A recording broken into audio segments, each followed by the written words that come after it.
The hammer clicked back on Charles Whitmore's revolver as he stood in the dusty main street of Willow Creek, Wyoming. "She's mine by law, rancher. Her father sold her to pay his debts." Caleb Warren's weathered hand hovered over his own gun, knowing he'd never drawn on a man before today. Between them stood Anna Foster, the bride he'd ordered plain and practical, who arrived beautiful enough to destroy everything he'd built from grief. Welcome to a story of love, survival, and the price of freedom in the American West.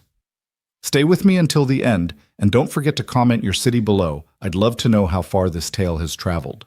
The Wyoming sun beat down mercilessly on the parched earth, turning the grass to brittle gold that crunched beneath Caleb Warren's worn boots. He stood at the edge of his property, surveying land that had once bloomed with promise, but now seemed to mirror the emptiness in his chest. 3 years had passed since Martha died, 3 years since laughter had echoed through the modest ranch house, 3 years of silence, broken only by the lowing of cattle and the whisper of wind through dead grass. At 32, Caleb had the look of a man who'd aged a decade in half that time. His face, once considered handsome by the ladies of Willow Creek, now bore deep lines carved by sun and sorrow. His dark hair, which Martha used to trim with loving care every Sunday after church, hung shaggy beneath his hat. His blue eyes, she'd always said they reminded her of summer skies, had dulled to the color of a storm gathering on the horizon. "Damn drought," he muttered, kicking at a clump of dead sagebrush. But he knew it wasn't just the lack of rain killing his ranch. It was the lack of hands to work it, the lack of someone to cook meals that consisted of more than beans and bitter coffee, the lack of a reason to keep fighting against the harsh Wyoming elements. He turned back toward the house, its unpainted boards weathered gray as old bones. The porch. Martha had loved where she'd sit shelling peas and humming hymns sagged at one corner. The garden she'd tended with such pride was nothing but dust and memories. Even the curtains she'd sewn from flour sacks had faded until they were ghosts of their former cheerful yellow. Inside the house felt like a tomb. Dust motes danced in the shaft of light streaming through the kitchen window, settling on surfaces Caleb rarely bothered to clean. He slumped into the chair at the head of the table. Martha's chair sat across from him, untouched since the day she died, as if waiting for her to return from some errand in town. The letter from his sister in Denver lay before him, its edges worn from repeated reading. "Dear Caleb," it began in Sarah's neat script, "I write with growing concern for your welfare. The Hendersons passed through last month and spoke of your situation. Brother, you cannot continue this way. The ranch needs a woman's touch, and more importantly, you need companionship. I've enclosed information about the matrimonial news.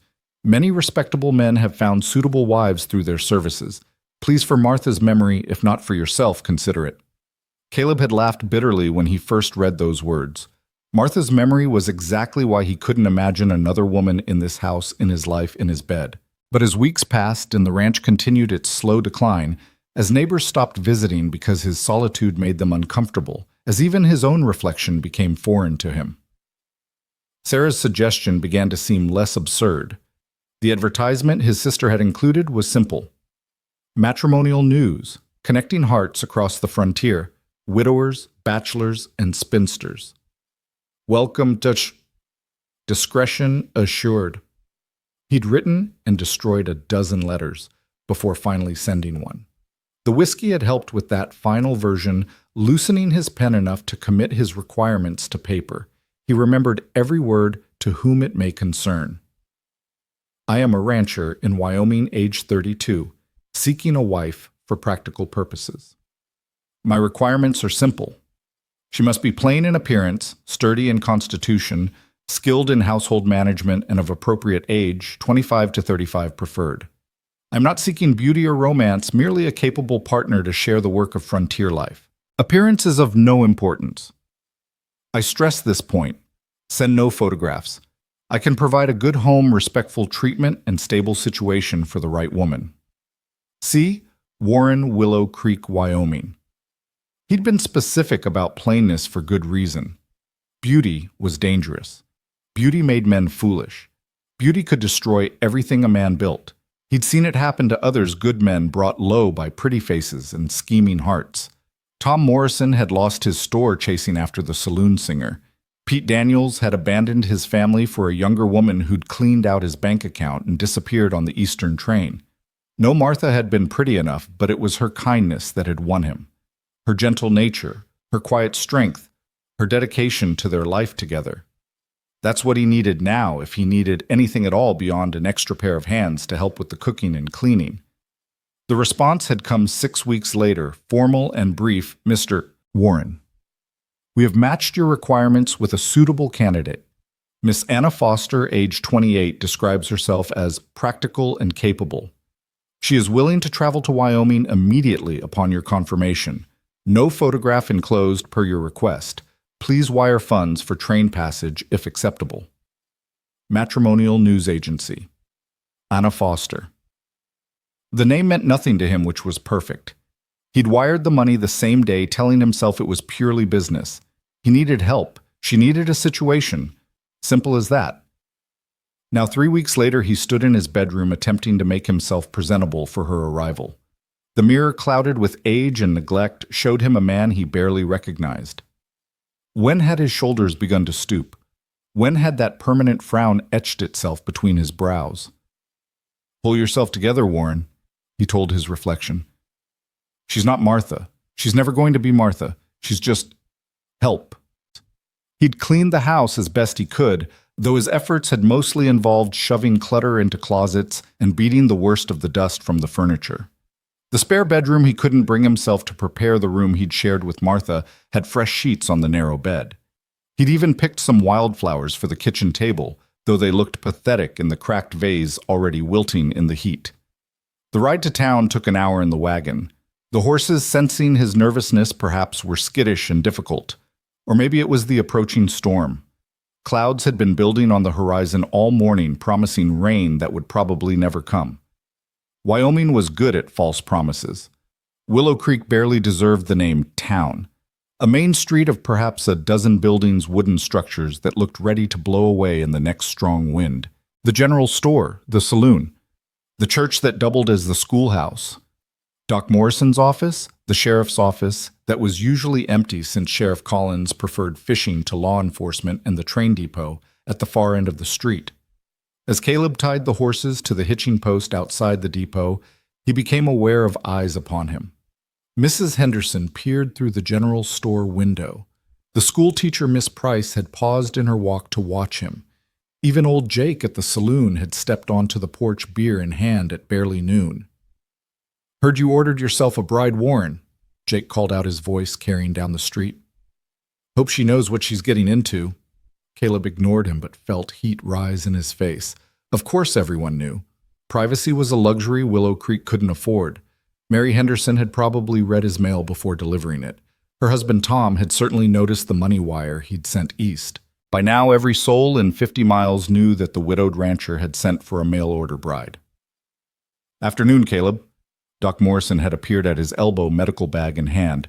"Meeting the 2:15 train." "Doc." Caleb nodded curtly. "Good for you, son. Martha wouldn't want you living like a hermit." "Don't." The word came out sharper than intended. "Please, Doc, don't mention her today." The older man's face softened. "Of course, my apologies." He paused, then added, "If you need anything, any advice about, well, my door's always open." Caleb almost laughed. Advice about what? How to speak to a woman he'd bought like a head of cattle. How to share his home with a stranger. How to pretend this was anything other than a business transaction. The train whistle sounded in the distance, and Caleb's stomach clenched. Around him, it seemed the entire town had found reasons to be near the depot. Mrs. Wilkins emerged from the boarding house. She ran ostensibly to sweep her already spotless porch. The Garrett boys lounged against the general store, trying to look casual. Even Reverend Phillips had appeared, Bible in hand, as if divine intervention might be needed. The train came into view, black smoke billowing against the gray sky. The ground trembled beneath its approach, and Caleb had the sudden urge to run, to get on his horse and ride until Wyoming was just a memory, to disappear into the mountains and become one of those wild men people told stories about. But he stood his ground, hands clenched at his sides as the train screamed to a stop. Steam hissed, enveloping the platform in a white cloud that made everything seem like a dream or a nightmare. The conductor appeared first, helping passengers disembark. An elderly couple, probably visiting family, a traveling salesman with his case of wares, a mother with 3 children all crying from the journey. And then she appeared. Caleb's first thought was that there had been a mistake. This couldn't be Anna Foster. This couldn't be the plain practical woman he'd requested. She stood at the top of the train steps, one gloved hand on the rail, surveying the platform like a queen reviewing her subjects. The late afternoon sun breaking through the storm clouds for just a moment caught her hair. Honey-colored waves barely contained beneath a simple bonnet. Her dress was modest dark blue wool appropriate for travel, but it couldn't hide the grace of her figure, the elegant line of her neck, the way she moved with an almost ethereal fluidity. But it was her face that stopped his heart. Not because it reminded him of Martha. Martha had been pretty in a comfortable, familiar way.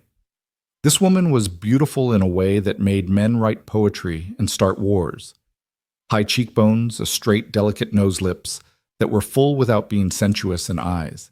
Her eyes found his across the platform, and Caleb felt the impact like a physical blow. They were green, the color of spring grass after rain, but there was something in them that contradicted her beauty. A hardness, a wariness, the eyes of someone who had seen too much, survived too much. She descended the steps with careful dignity, a single carpetbag in her hand. No trunk, no boxes of belongings. Just one bag held with white-knuckled intensity. The platform had gone silent. Every eye was on her, and Caleb could practically hear the thoughts spinning through the minds of his neighbors. This was the mail-order bride. This was what Caleb Warren had summoned to their dusty little town. She approached him with measured steps, stopping at a proper distance. Up close, he could see details that the initial shock had obscured. The dress, while clean and well-maintained, showed signs of repeated mending. The gloves had been darned at the fingertips. The boots peeking from beneath her hem were practical and worn. Beautiful, yes, but not wealthy, not pampered. "Mr. Warren?" Her voice was low-cultured but careful, as if she was measuring each word before releasing it. "Yes, Miss Foster." She inclined her head. "I am Anna Foster." Behind him, someone whistled, probably one of the Garrett boys. Mrs. Henderson gasped audibly. Caleb could feel the town's collective intake of breath. "There must be—" he started, then stopped. What could he say? "There must be a mistake because you're too beautiful. I specifically requested plain and practical." She finished, her chin lifting slightly. "I assure you, Mr. Warren, I am entirely practical. As for plain—" A bitter smile touched her lips. Beauty is a matter of perspective, and often a burden rather than a blessing. He stared at her, unable to form words. The storm clouds had covered the sun again, casting everything in gray shadow, but she seemed to glow with her own light. "Perhaps," she continued, her voice dropping to barely above a whisper, "we should discuss this somewhere more private, unless you intend to reject me here in front of your entire town." The vulnerability in that question, quickly hidden behind a mask of composure, jolted him from his stupor. Whatever else she was a woman who had traveled hundreds of miles on the promise of a home, a life, a future. He couldn't humiliate her publicly, no matter how much her appearance alarmed him. "No," he said roughly. "The wagon's this way." He reached for her bag, and their fingers brushed as she released it. The contact sent an unwanted jolt through him, awareness, attraction, everything he'd sworn to avoid. The walk to the wagon felt like a funeral procession. Everyone watched, no one spoke. Anna kept her head high, her gaze fixed straight ahead, but he saw the tension in her shoulders, the way her free hand clenched and unclenched in the folds of her skirt. He helped her into the wagon. She was light as a bird despite her height, and climbed up beside her. The horses, perhaps sensing escape, needed no encouragement to leave town at a brisk trot. They rode in silence for several minutes, the only sounds the creak of wheels and the distant rumble of thunder. Finally, Anna spoke. "You're disappointed." It wasn't a question. "I'm surprised," Caleb admitted. "Your letter said nothing about what?" "My appearance?" She laughed, but there was no humor in it. Would you have sent the train fare if I'd been honest? If I'd written, Dear Mr. Warren, I am told I am beautiful, and this has brought me nothing but grief and danger. I seek a husband who wants a worker, not an ornament. I can cook clean 10 gardens and animals. I can read right and do figures. I can make soap and candles, preserve food, and mend anything that tears. But yes, I am also cursed with a face that makes men foolish. Would you have responded to that letter? No, he said honestly. I wouldn't have. Then perhaps you understand why I was selective with the truth. Why me? He had to ask. A woman like you. You could have any man. Rich men, handsome men, men who could give you silk dresses and servants and... Stop. The word cracked like a whip. You know nothing about women like me. Nothing about what we can or cannot have. They rode in silence again, but this time it was charged with unspoken things. The storm was moving closer, wind picking up, sending dust devils spinning across the road. What are you running from? The question escaped before he could stop it. She turned to look at him fully for the first time since they'd left town. The same thing you are, Mr. Warren, the past. He wanted to deny it, to say he wasn't running from anything, but the lie died in his throat. They were both refugees, it seemed, seeking shelter in this arranged union. The house isn't much, he said, finally feeling the need to lower her expectations. It needs work. The ranch is struggling, the drought. It's been hard. I'm not afraid of hard work. The town, they'll talk. They're already talking. Let them. I won't. He struggled for words. This is a business arrangement. I want to be clear about that. I need help with the ranch, nothing more. Good, she said firmly. That's all I want too. A roof over my head, food to eat, and honest work. Nothing more. But even as she said it, even as he nodded his agreement, Caleb knew they were both lying. Not about what they wanted, that was true enough, but about what would happen when you put a lonely man and a mysterious woman under the same roof with the Wyoming winter approaching and nowhere to run from each other or themselves. The first drops of rain began to fall as they turned onto the ranch road. Not enough to break the drought, just enough to turn the dust to mud. Anna pulled her shawl tighter, but didn't complain. The house came into view and Caleb watched her face from the corner of his eye. She surveyed it with those remarkable green eyes, taking in every broken board, every sagging line, every sign of neglect. It has good bones, she said finally. That's what matters. Everything else can be fixed.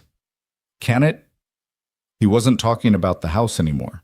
She looked at him, and for a moment the mask slipped. He saw exhaustion, fear, determination, and something else, hope, maybe fragile as a candle flame in the wind. We'll have to try, won't we? He pulled the wagon up to the porch just as the sky opened up. They ran for cover. Caleb grabbing her bag, Anna holding her skirts. They stood on the porch, breathless rain falling in sheets beyond the roof's protection. Welcome to your new home, Miss Foster, he said, opening the door. She stepped inside, water dripping from her bonnet, and looked around the dim interior. He saw it through her eyes, the dust, the neglect, the absence of anything warm or welcoming. But instead of disappointment, she nodded once decisively. First things first, she said, already rolling up her sleeves. This place needs a proper cleaning, and Mr. Warren, you need a proper meal. When did you last eat something that wasn't beans or salt pork? He couldn't remember. That's what I thought. Show me the kitchen and the pantry, and if you have coffee, start a pot. We're going to need it. As she moved through his house, their house now, he supposed, touching surfaces, opening cupboards, assessing the damage, and planning the repair, Caleb felt something shift inside him. Not attraction, though, that was there despite his best efforts to suppress it. Not affection, certainly not love. But something else. The first stirring of life in a place that had been dead for 3 years. Anna Foster was not what he'd asked for. She was beautiful when he'd wanted plain mysterious, when he'd wanted simple complicated, when he'd wanted easy. But as she stood in his kitchen, hands on her hips, surveying the battlefield she was about to engage, he thought that maybe, just maybe, she was what he needed. Mr. Warren, she said, not looking at him, there's a bedroom at the end of the hall. I assume that's where I'll be staying. Yes, I I prepared it for you." "Thank you." She turned to face him, and there was something almost like amusement in her eyes. "And don't look so terrified. I promise I'm much more dangerous with a mop than with my face." Despite himself, despite everything, Caleb almost smiled. The rain continued to fall, not enough to save the dying grass, but enough to wash some of the dust from the windows. As Anna bustled around the kitchen, bringing order from chaos with an efficiency that was indeed entirely practical, Caleb sat at the table and watched. She'd found an apron somewhere, probably Martha's tucked in some drawer, and tied it around her waist. She'd removed her bonnet, and her hair, despite her attempts to keep it pinned, was beginning to escape in small rebellious curls. "Don't just sit there," she said without turning around. "If we're to be business partners, you'll need to tell me about the business. How many head of cattle? How many horses? What crops do you plant, and when? Who are your neighbors, and which ones can be trusted? What does the ranch need most urgently besides rain?" So, he told her. Surprised by her questions, which showed more understanding of ranch life than he'd expected, he found himself explaining the challenges of the past 3 years. The drought that had killed the wheat, the disease that had taken half the cattle the neighbors who'd offered to buy him out for a fraction of what the land was worth. "Vultures," she said succinctly, slicing potatoes she'd found in the pantry. "They see weakness and circle. We'll show them they're mistaken. She paused, knife in hand. "Unless you prefer to face them alone." "No," he said quietly. "No, we is good." She nodded and returned to her work. Within an hour, she had produced a meal that, while simple, was the best thing he'd eaten in months. Beef stew with actual vegetables, biscuits that were light instead of hard as rocks, coffee that didn't taste like tar. They ate in silence, but it was a comfortable silence, the kind that exists between people who understand that not everything needs words. As night fell and the rain tapered to a drizzle, Anna stood. "I'll clean up, then retire if that's acceptable. It's been a long journey. I'll help." "No." She said it firmly but not unkindly. "You've had a shock today, Mr. Warren. Not the wife you ordered, I know. Take some time to adjust. Tomorrow we'll start properly." He wanted to protest that she wasn't his wife, just, what an employee? A business partner. But the words tangled in his throat. "Good night, Miss Foster." "Good night, Mr. Warren." He sat by the dying fire long after she'd disappeared into the spare room, listening to the sounds of her moving about, preparing for bed, in a strange house with a strange man just walls away. He heard the bed creak as she settled into it, then silence. Caleb remained in his chair staring at the embers, trying to reconcile what had happened with what he'd planned. He'd wanted safe. He'd wanted simple. He'd wanted someone who wouldn't disturb the careful emptiness he'd cultivated since Martha's death. Instead, he'd gotten Anna Foster with her green eyes full of secrets and her beautiful face that would set the whole town talking. Anna Foster, who spoke like an educated woman, but worked like someone who'd known hardship. Anna Foster, who was running from something or someone, just as he was running from the memory of love and loss. A coyote howled in the distance, answered by another, then another. The pack was hunting, driven by hunger and instinct. Caleb knew the feeling. He'd been hungry for 3 years, not for food, but for something he couldn't name. Company purpose. A reason to wake up beyond mere survival. He stood joint stiff from sitting too long and moved to the window. The clouds had cleared, revealing stars so bright they hurt to look at. Martha had loved the stars. She'd known their names, their stories had pointed them out to him on summer nights when they'd sat on the porch planning their future. "I'm sorry, Martha," he whispered to the darkness. "I know she's not what we discussed, but the ranch, I can't do it alone anymore." There was no answer, of course. There never was. Martha was gone, buried in the small cemetery outside town, her grave marked by a simple stone that read, "Martha Warren, beloved wife, 1862 to 1889. He moved through the house, checking locks from habit more than necessity. When he passed the spare room, Anna's room.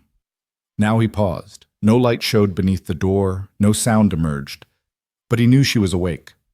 Something about the quality of the silence told him she was lying in that narrow bed, staring at the ceiling, wondering what she'd gotten herself into. Join the club, he thought grimly. In his own room, he sat on the bed he'd shared with Martha and pulled off his boots. The wedding photograph on the dresser caught his eye, him looking young and terrified, Martha serene and lovely in her borrowed dress.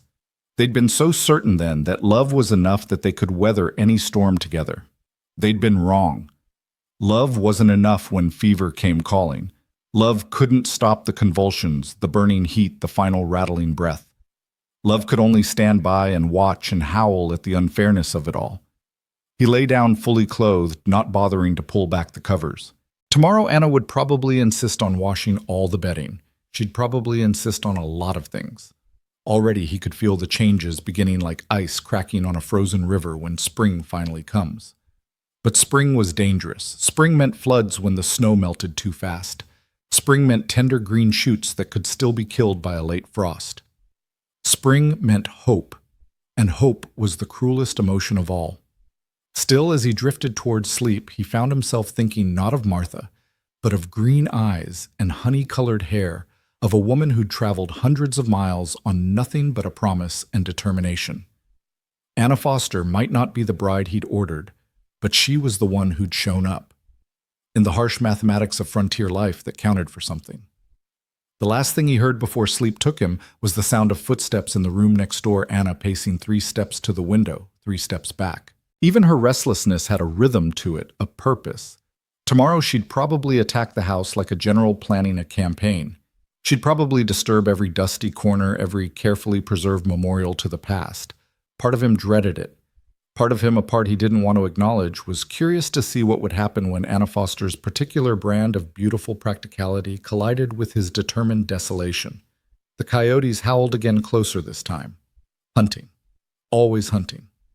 Aren't we all, Caleb thought, and surrendered to the darkness. The rooster's crow pierced the pre-dawn darkness, but Caleb was already awake, had been for an hour listening to the sounds of movement in the kitchen.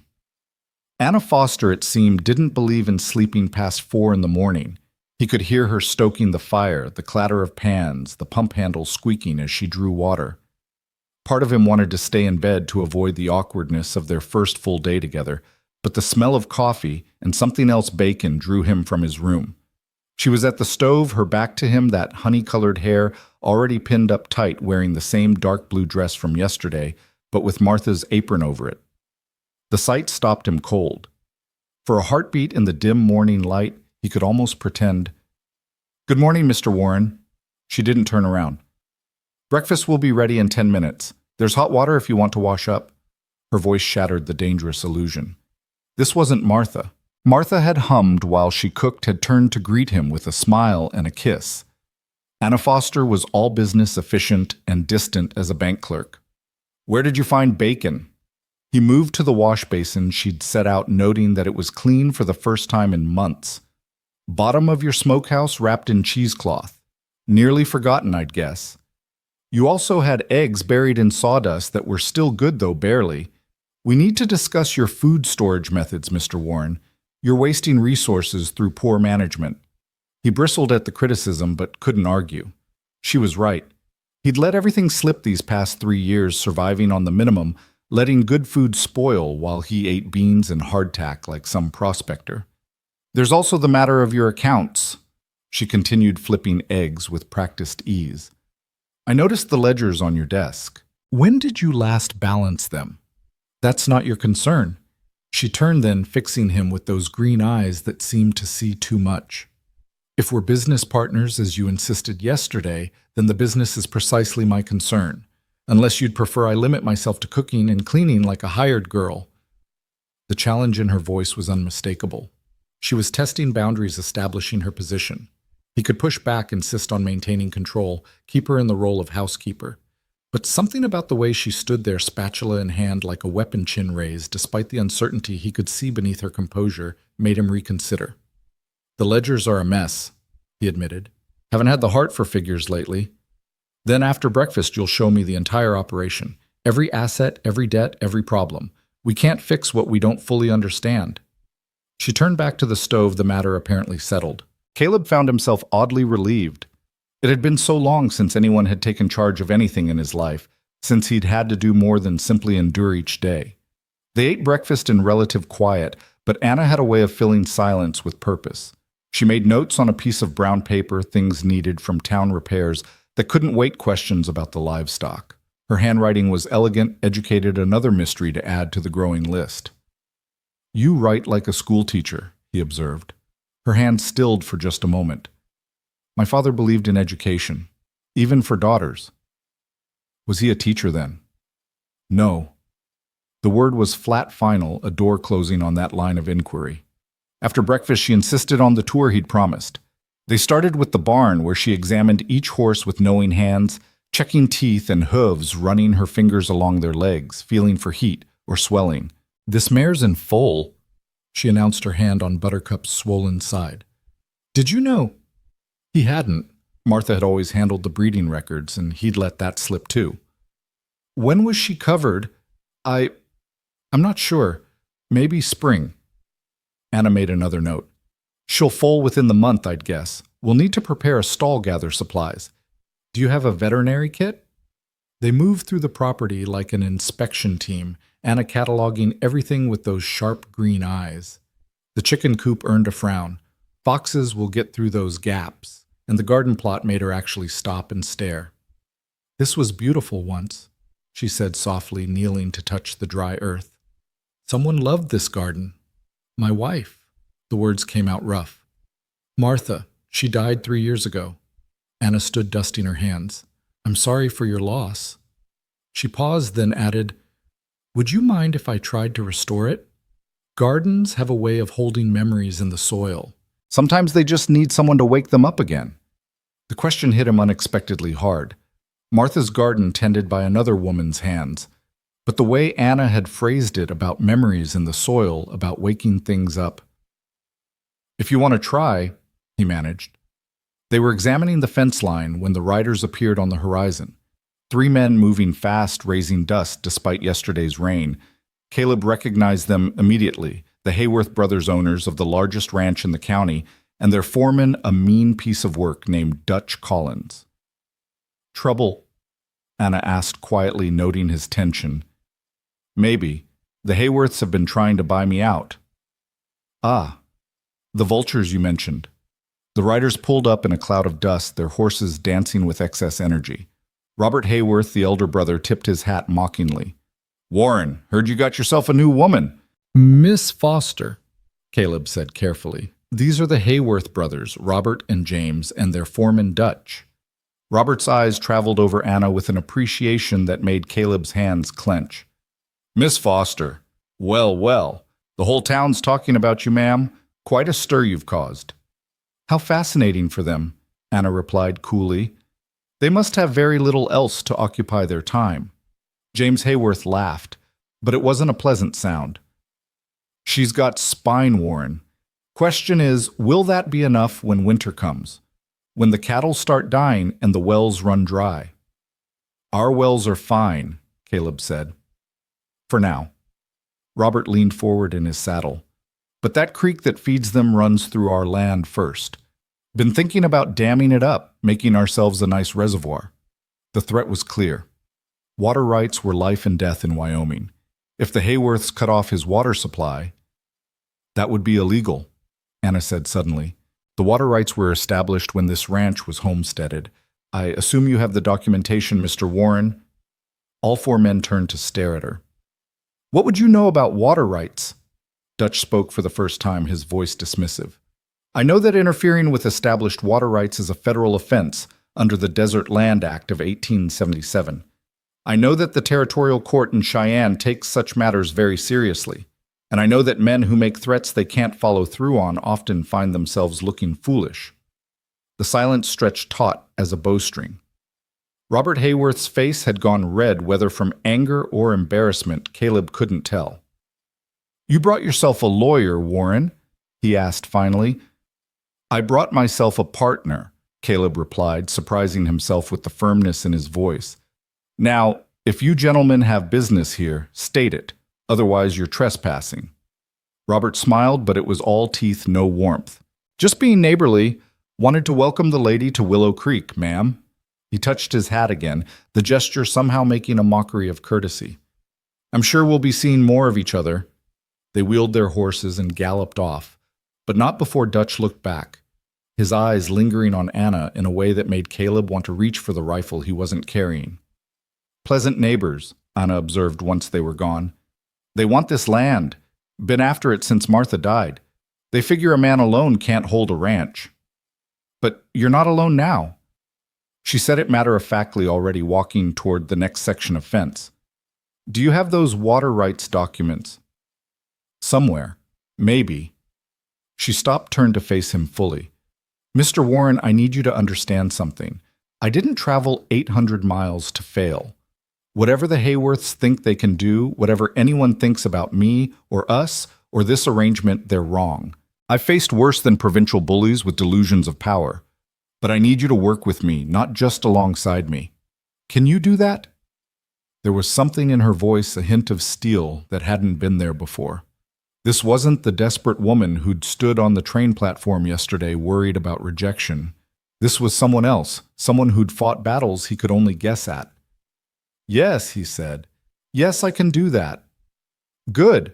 Then let's find those documents and anything else related to the ranch's legal standing. If the Hayworths want to fight, we'll be prepared." They spent the rest of the morning in his office, really just a corner of the main room where he'd shoved a desk and forgotten about it. Anna attacked the chaos with the same efficiency she had shown in the kitchen, sorting papers into piles, asking sharp questions about debts and assets, making more of her endless notes. "You're not as bad off as you think," she announced finally. "There's debt, yes, but the land itself is valuable. The cattle that survived are good stock. With proper management and a bit of luck with weather, this ranch could be profitable again within 2 years. You sound very confident for someone who's been here less than a day." "Numbers don't lie, Mr. Warren. People do, circumstances change, but mathematics is constant." She paused, studying a receipt. "You've been selling cattle for half what they're worth." "Had to take what I could get." "No, you had to take what you thought you could get. There's a difference." She set the papers aside, folded her hands in her lap. "May I ask you something personal?" He nodded, wary. "Do you want to save this ranch, or are you just going through the motions because you don't know what else to do?" The question hung in the air like smoke. Did he want to save it? This place where he'd been happy, where he'd built a life with Martha, where that life had ended in fever and gravestone. "I don't know," he admitted. "Some days I think I should just let the Hayworths have it, take their money and disappear." "And go where to do what?" Her voice was gentle now. "Mr. Warren, Caleb, running doesn't end the grief. It just makes you carry it somewhere else." Speaking from experience, she stood abruptly. "I should start on lunch, and that chicken coop needs fixing before nightfall if we want to keep any chickens." But as she moved toward the kitchen, he caught her arm. The contact was electric, unexpected, and they both froze. Through the fabric of her sleeve, he could feel her pulse racing. "Anna." Her name felt strange on his tongue. "Whatever you're running from, you're safe here. I want you to know that." She looked down at his hand on her arm, then up at his face. For a moment, the mask slipped entirely. He saw fear, hope, and something else, a loneliness that matched his own. "Nobody's ever really safe, Caleb. But thank you." She pulled away gently, and he let her go. As she busied herself in the kitchen, he returned to the ledgers, but his mind wasn't on numbers. It was on the way she'd said his name, the way her pulse had jumped under his fingers, the way she'd looked at him like he might actually be someone who could protect her. Dangerous thoughts. He'd asked for plain and practical specifically to avoid such complications. But Anna Foster, with her beauty and her mysteries and her surprising competence, was already complicating everything. The afternoon brought unexpected visitors. Caleb was repairing the chicken coop while Anna worked in the garden plot, trying to determine what might be salvageable when a buggy appeared on the road. This time, he recognized the occupants with relief: Reverend Phillips and his wife Margaret, along with their daughter Lucy. "Afternoon, Caleb," the Reverend called out, helping his wife down from the buggy. "Thought we'd come welcome your Miss Foster to the community." Anna emerged from the garden dirt on her hands and a smudge on her cheek that somehow only made her more beautiful. Margaret Phillips, a kind woman in her 50s who'd tried repeatedly to mother Caleb after Martha's death, stepped forward with a warm smile. "My dear, I'm Margaret Phillips. This is my husband, Reverend Phillips, and our daughter, Lucy. Welcome to Willow Creek." Anna wiped her hands on her apron before accepting Margaret's offered handshake. "Thank you. That's very kind."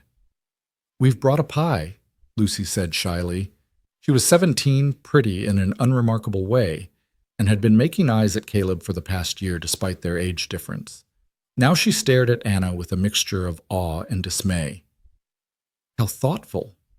Anna accepted the pie with apparent pleasure. "Would you like to come in for coffee?" The Phillips family exchanged glances. Clearly, they'd expected to find scandal or impropriety.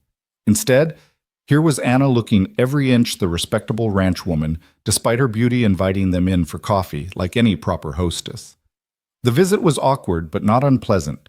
Margaret Phillips had a gift for conversation, filling potential silences with church news and town gossip. Anna played her part perfectly, asking appropriate questions, showing interest without seeming nosy, deflecting personal inquiries with practiced ease. "Will we see you at church on Sunday?" the Reverend asked as they prepared to leave. Anna glanced at Caleb, who hadn't been to church since Martha's funeral. "Of course," she answered for both of them. "We'd be delighted." After they left, Caleb confronted her. "I don't go to church. You do now." Her tone brooked no argument. "If we're going to make this work, we need the community's acceptance. That starts with church attendance. Besides," she added with a slight smile, "it will give the gossips a chance to get used to me. Better to face them all at once than piecemeal." She was right, of course, but the thought of sitting in that church where he'd married Martha, where he'd listened to her funeral sermon. "I'll make you a deal," Anna said, perhaps reading his distress. "You endure church, and I'll handle the social obligations that come with it. The women's auxiliary, the church socials, all of it. You won't have to make small talk or pretend to be cheerful, just show up and look respectable." Deal. That evening, after a dinner of roasted chicken, one of the older hens that had stopped laying and vegetables she'd somehow coaxed from the garden, they sat on the porch watching the sunset. It was the first time Caleb had sat there since Martha died, but Anna had insisted. "Porches are for sitting," she'd said. "Otherwise, they're just expensive awnings." "Can I ask you something?" Caleb said, breaking the comfortable silence. "You can ask." "That first night you were pacing, 3 steps to the window, 3 steps back. Why 3 steps?" She was quiet for so long he thought she wouldn't answer. Then softly, "It was the width of the room I had back home. I got used to pacing in that space when I couldn't sleep. Habit, I suppose." "What kept you awake? The same thing that keeps you sitting by dying fires instead of sleeping, I imagine." They sat quietly again, watching the stars emerge. The coyotes started their nightly chorus, and somewhere an owl hooted. "Tell me about Martha," Anna said suddenly. "Why?" "Because she's still here, in every corner of this house and that garden, in the way you flinch when I wear her apron.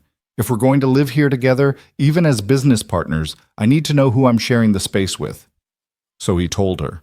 Not everything, not the intimate details of their marriage, but the broad strokes. How they'd met at a barn raising. How she'd made him court her for a full year before agreeing to marry him. How she'd loved books and hated snakes and could make anything grow in that garden. "She sounds wonderful," Anna said when he finished. She was. "You were lucky to have that kind of love." "Were you," he asked carefully, "ever in love?" Her silence was answer enough. Finally, she stood, wrapping her shawl tighter. "It's getting cold. Good night, Caleb." But as she reached the door, she paused. "The answer is yes, once. But love and luck don't always go together." She disappeared inside, leaving him alone with the stars and the coyotes and the ghost of his wife, who seemed somehow a little less present than she had the night before. The week passed in a blur of work and adjustment. Anna attacked the ranch's problems with a determination that both impressed and exhausted Caleb. She mended fences, literally and figuratively charming the neighboring ranchers' wives when they came to call trading preserving recipes and gossip, while gleaning information about cattle prices and water rights. She fixed the chicken coop so thoroughly that not even a mouse could get through. She replanted the garden with seeds she'd somehow procured from Mrs. Henderson at the general store, on credit with the promise of vegetables in trade come harvest. She even started breaking one of the younger horses to saddle, showing a skill with animals that suggested yet another chapter in her mysterious past. But it was her handling of the ranch's finances that truly amazed him. She'd found errors in his favor at the bank, negotiated better terms with suppliers, and even discovered that the Hayworths had been illegally grazing their cattle on his land for months. "We could charge them grazing fees," she suggested over dinner one night, retroactively. They'd never pay. No, but the threat might make them think twice about their water rights scheme. She was playing chess while everyone else was playing checkers, thinking 3 moves ahead, setting up defenses and offenses he wouldn't have considered. Sunday came too quickly. Anna had somehow altered one of Martha's dresses to fit her. She was taller and slimmer than Martha had been and looked respectable, if not plain. There was no hiding her beauty, but she'd tried to minimize it, pulling her hair back severely, choosing the most modest dress, avoiding any jewelry or decoration. "You're nervous," Caleb observed as they prepared to leave for church. "Aren't you?" "Terrified," he admitted, which earned him a small smile. "Then we'll be terrified together. Remember, chin up, back straight.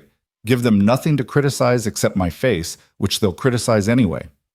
The church was full when they arrived, fuller than usual, Caleb suspected. Every head turned as they entered, conversation stopping mid-sentence. Anna's hand tightened on his arm, but her expression remained serene. They took a pew near the back, ignoring the whispers that followed them like rustling leaves.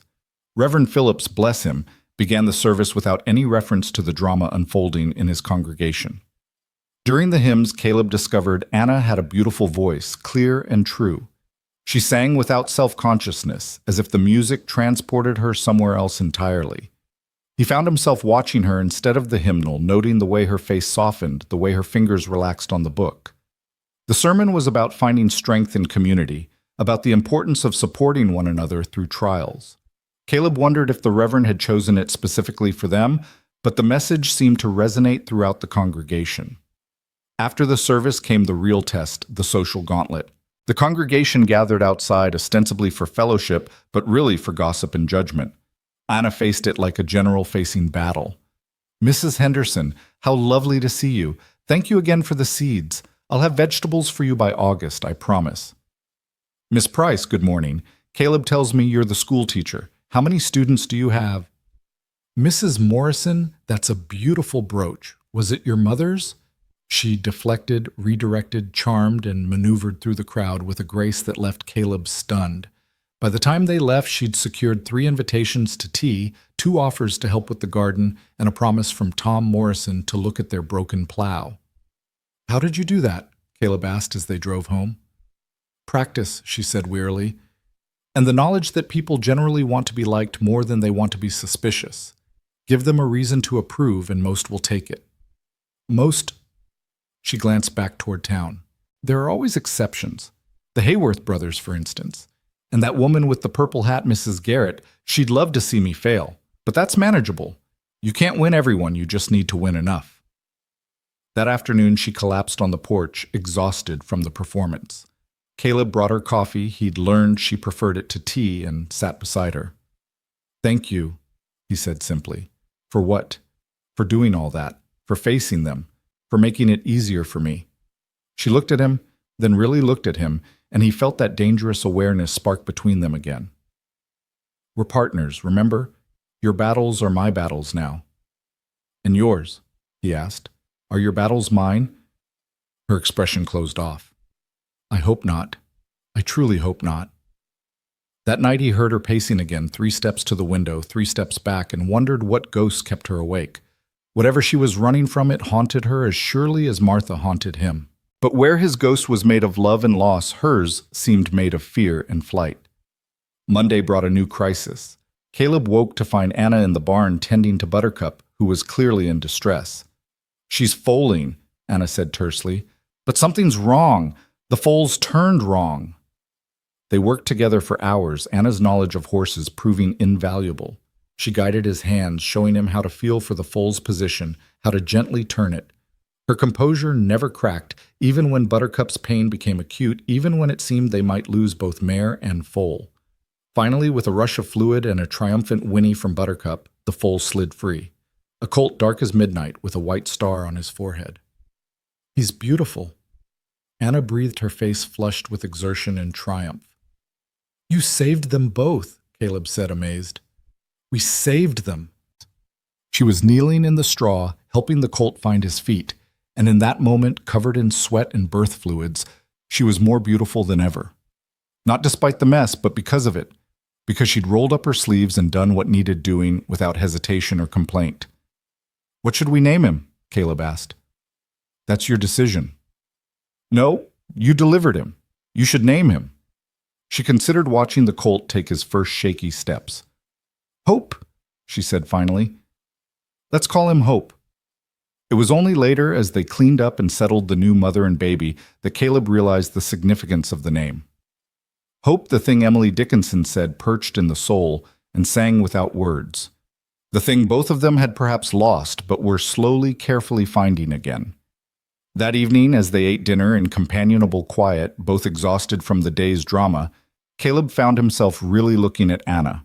Not at her beauty, though that was undeniable, but at her, the woman who'd faced down the Hayworths, charmed the church congregation, and delivered a foal without flinching. The woman who paced 3 steps in the night and named a colt Hope. What?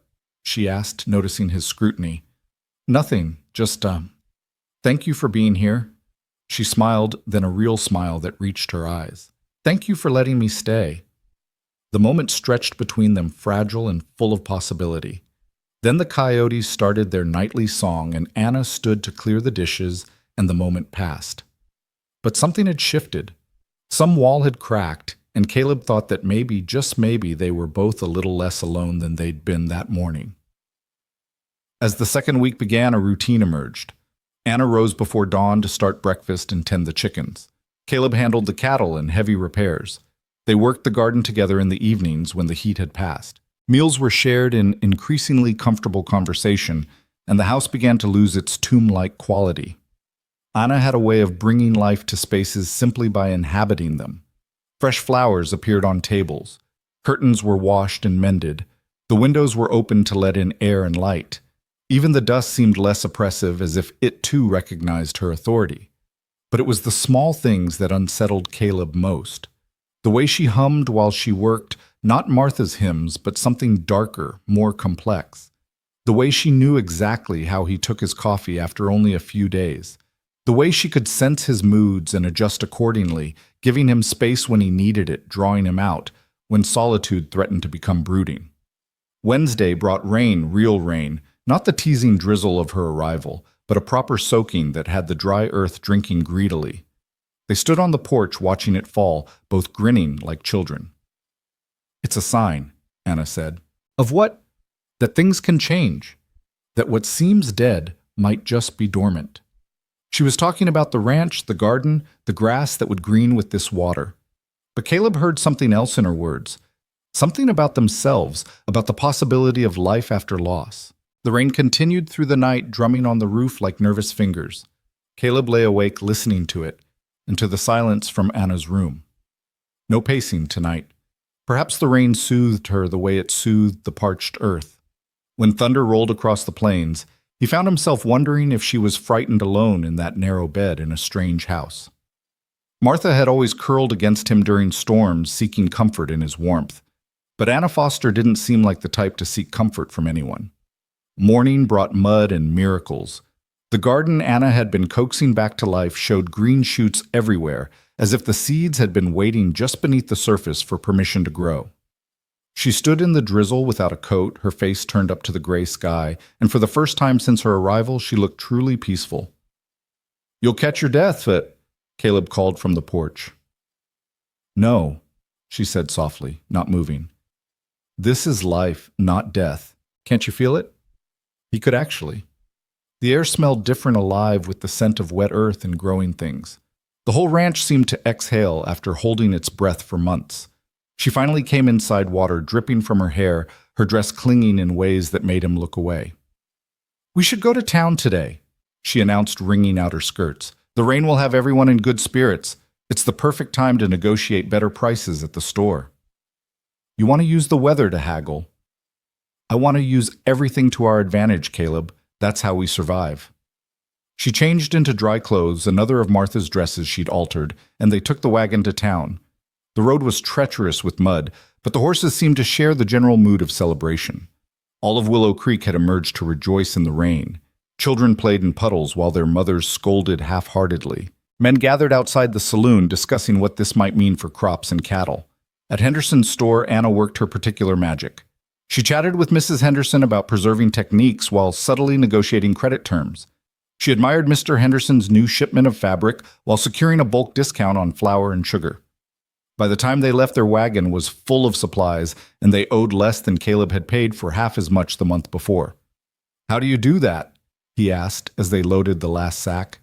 "People want to feel clever," Anna explained. "Let them think they're getting the better of the deal even when they're not. Mrs. Henderson thinks she's overcharged me for the fabric, which I don't need, but undercharged for the flour, which we desperately need. Everyone's happy." They were preparing to leave when a commotion erupted near the saloon. Dutch Collins, the Hayworth's foreman, had apparently been drinking since dawn and was now loudly holding court about uppity women who don't know their place. "Just ignore him," Caleb said, but Anna had gone very still beside him. Dutch spotted them and stumbled over reeking of whiskey. "Well, well, the beautiful bride and her broken-down rancher," he leered at Anna. "Honey, when you get tired of playing house with Warren, you come find me. I'll show you what a real man can do." "Anna, let's go," Caleb said, but she didn't move. "Mr. Collins," she said, her voice carrying that dangerous quietness Caleb was beginning to recognize. "I believe you're drunk." "So what if I am?" Dutch swayed closer. "Doesn't change the facts. You're too good for him, sweetheart. Pretty thing like you needs a man who can appreciate her properly." "Like you." Anna's smile was sharp as glass. "A man who drinks before noon, who works for others because he can't manage his own land, who thinks violence makes him strong, when it only reveals his weakness." Dutch's face went red. "You little—" He reached for her, whether to grab or strike. Caleb never knew. His fist connected with Dutch's jaw before he'd made a conscious decision to throw it. The bigger man went down hard, splashing mud everywhere. "You stay away from her," Caleb said, standing over Dutch's prone form. "You come near her again, and I'll kill you." He meant it. The certainty of it shocked him. He'd never been a violent man, had never wanted to be. But something about Anna, about protecting Anna, had awakened something primal in him. Dutch struggled to his feet, supported by two of his drinking companions. "This isn't over, Warren. The Hayworths won't stand for this." "Then the Hayworths can come talk to me themselves," Caleb replied. "Now get out of my sight." They drove home in tense silence. Anna hadn't said a word since the confrontation. Caleb's knuckles throbbed, and he suspected he'd broken something, but the pain felt distant, unimportant. Finally, as they pulled up to the ranch, Anna spoke. "You shouldn't have done that. He had no right to talk to you that way. Men like Dutch Collins always think they have rights to women like me." Her voice was bitter. "Violence just confirms their beliefs. So I should have let him grab you." She turned to face him fully. "I've been handling men like Dutch Collins my whole life, Caleb. I don't need a protector." "Maybe not," he admitted. "But you have one anyway." Something shifted in her expression. "Why?" "Because you're—" He struggled for words. "You're here. You're helping. You're my partner." "Is that all I am?" The question hung between them, loaded with implications neither was ready to address. Caleb looked at her. Really looked at her. Mud splattered her dress from Dutch's fall. Her hair was coming loose from its pins. Her green eyes held a challenge and something else, something vulnerable. "I don't know," he said honestly.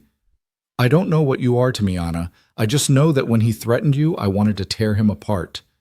She looked away. "That's not who you are, Caleb. Don't let me turn you into someone you're not." "Maybe it's exactly who I am. Maybe I just forgot for a while." That evening she tended to his bruised knuckles with surprising gentleness. Her fingers were soft on his damaged hand, spreading salve with careful precision. Neither spoke about the electricity that sparked every time she touched him. "My father was a gambler," she said suddenly, not looking up from her work. "That's how I learned about business, about reading people. He taught me that everyone tells little signs that show what they're thinking, what they want. What happened to him? He lost. She wrapped his hand with clean cloth. He lost everything. Our house, our reputation, our future. And then he lost me. Lost you how? She stood abruptly. Your hand should heal fine. Try not to punch anyone else for a few days. But Caleb caught her wrist as she turned away. Anna, what did he lose you to? She looked down at his hand on her wrist. The good hand, not the bandaged one. To a man who held his debts. A man who thought I was part of the payment. The pieces clicked into place. The wariness, the fierce independence, the running. Did you marry him? No. She pulled free gently. I ran. I've been running ever since. Is he looking for you? Probably. Men like him don't like losing what they think they own. What's his name? Why? So you can protect me from him too. She shook her head. Caleb, I came here for a new start. Let me have it. He wanted to push to demand answers to know what enemy might come calling, but the plea in her eyes stopped him. All right, but Anna, if he comes, we'll deal with it then. That night the pacing resumed. 3 steps to the window, 3 steps back. Caleb lay in his bed listening, wanting to go to her, but knowing she wouldn't welcome the intrusion. Instead, he stared at the ceiling and thought about the kind of man who would treat a woman like property, who would chase her across the country to claim her. He thought about what he'd do if such a man showed up at his ranch. The violence he'd felt toward Dutch Collins was nothing compared to what he felt now thinking about Anna's past. The next few days passed in careful normalcy. They worked the ranch, tended the garden, cared for the animals. Hope the colt grew stronger daily, following his mother around the pasture on increasingly steady legs. The rain had brought grass and the cattle grew fat on it. Even the chickens seemed more productive, laying eggs with enthusiasm. Sunday came again, and this time church was less of an ordeal. Anna had established herself the week before, and while people still stared, it was with less hostility. Some of the women even seemed sympathetic, perhaps recognizing a kindred spirit in someone trying to make a life on the unforgiving frontier. After church, Margaret Phillips invited them for Sunday dinner. Caleb wanted to decline, but Anna accepted graciously. The Phillips home was everything the Warren Ranch wasn't. Neat, orderly, filled with the comfortable chatter of family life. Lucy Phillips watched Anna with barely concealed fascination, peppering her with questions about fashion and city life that Anna deflected with practiced ease. You're good with her, Margaret observed as they cleared dishes. The men had retired to the porch to smoke, leaving the women to their traditional domain. She's a sweet girl, Anna replied carefully. She's had her eye on Caleb for some time, Margaret said, watching Anna's reaction. I tried to tell her he wasn't ready, that he was still mourning Martha. And now? Margaret studied her shrewdly. Now I think he's finally waking up. You're good for him, dear. I haven't seen him this alive in 3 years. We're just partners, Mrs. Phillips. Business partners. Of course you are. Margaret's tone was knowing. Just like my husband and I were just friends until the day he kissed me behind the church and changed everything. Anna said nothing, but color rose in her cheeks. On the ride home, Caleb asked, What did Mrs. Phillips say to make you blush? Nothing important, just women's talk. About me. You think very highly of your importance in women's conversations, Mr. Warren. But she was smiling slightly, and he found himself smiling back. It was comfortable, this gentle teasing, this growing ease between them. That comfort shattered 3 days later when riders appeared on the horizon.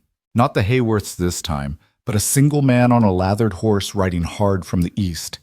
Anna saw him first. She was in the garden, and Caleb watched her go rigid, the color draining from her face. Get inside, she said quietly. Anna. Please, Caleb, get inside and get your rifle. But it was too late. The rider had seen them, was already turning toward the ranch.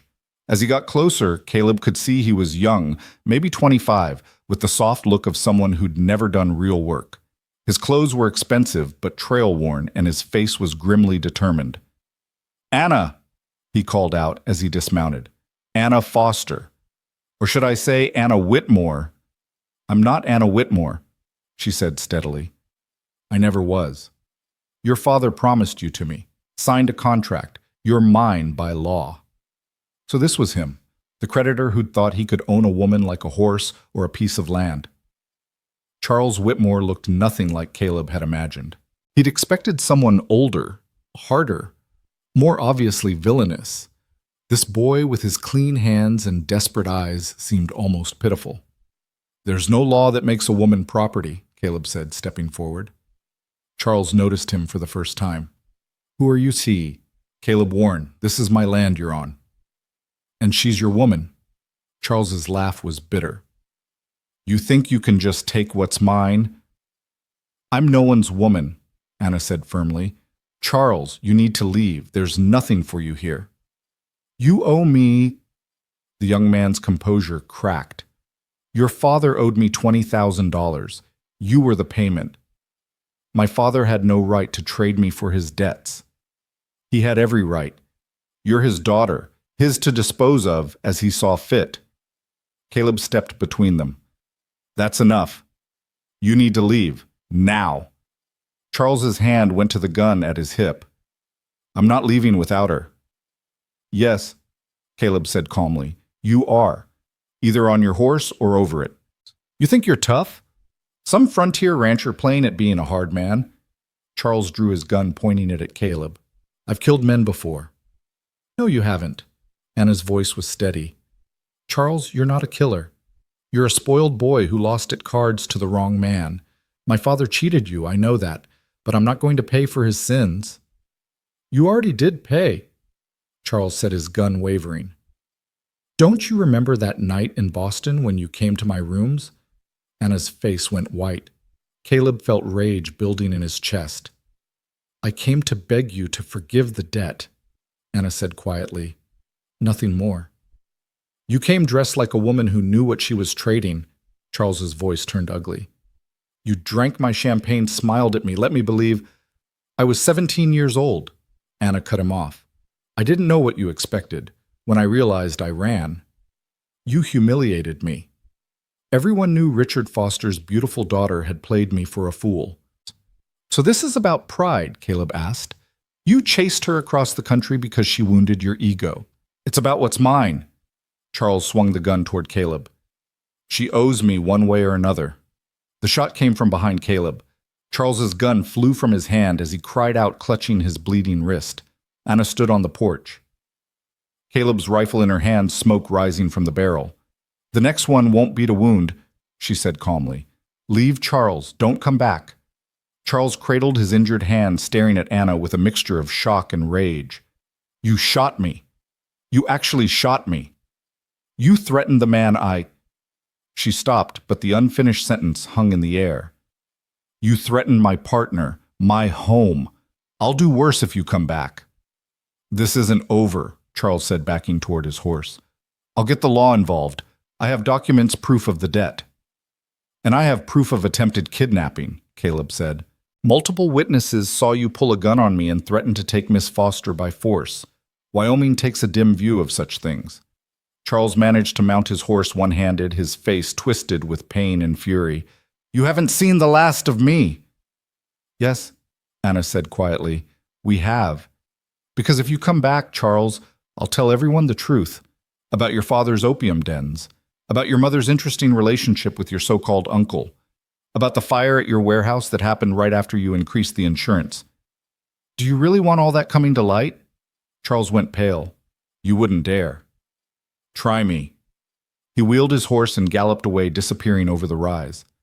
Anna stood frozen for a moment, rifle still raised, then suddenly collapsed to her knees, the gun falling beside her. Caleb reached her in 3 strides, gathering her against him. She was shaking violently, all the strength she'd shown draining away. I shot him, she whispered. I actually shot someone. You saved us both, Caleb said, holding her tighter. You did what you had to do. I've handled guns my father taught me, but I've never actually hurt anyone. Shh, it's all right. He's gone. She pulled back slightly, looking up at him with tear-filled eyes. What if he comes back? What if he brings the law?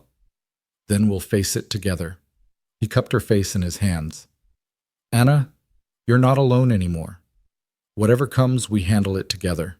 She stared at him for a long moment, then suddenly pressed her lips to his. The kiss was desperate, grateful, and full of fear. Caleb froze for an instant, then kissed her back, pouring all his unspoken feelings into the contact. When they separated, both breathing hard, Anna immediately stood and stepped away. "I'm sorry. I shouldn't have—" "Anna." "No." She held up a hand. "We agreed. Business partners. That was just the shock. It didn't mean anything." But her lips were swollen from the kiss, her pupils dilated, and Caleb knew she was lying. It had meant everything. "All right," he said carefully. "If that's what you want." "It's what we both need," she corrected, then fled into the house. That night the pacing was worse than ever. Caleb could hear her moving around her room, not just the measured 3 steps, but erratic movement, as if she couldn't find any position that brought comfort. Finally unable to stand it, he knocked on her door. "Anna, can I come in?"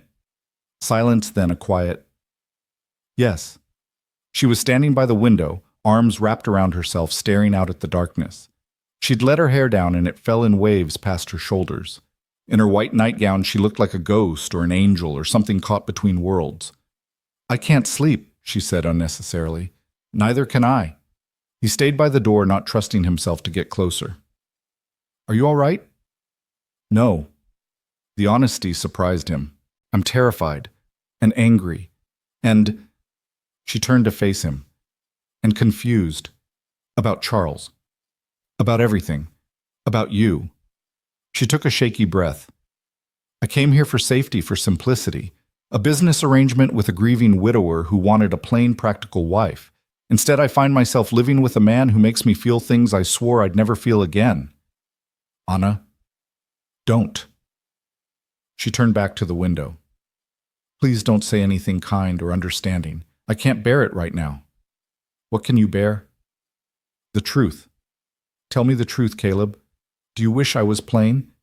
Do you wish I was Martha?" The questions hit like physical blows. "Sometimes," he admitted.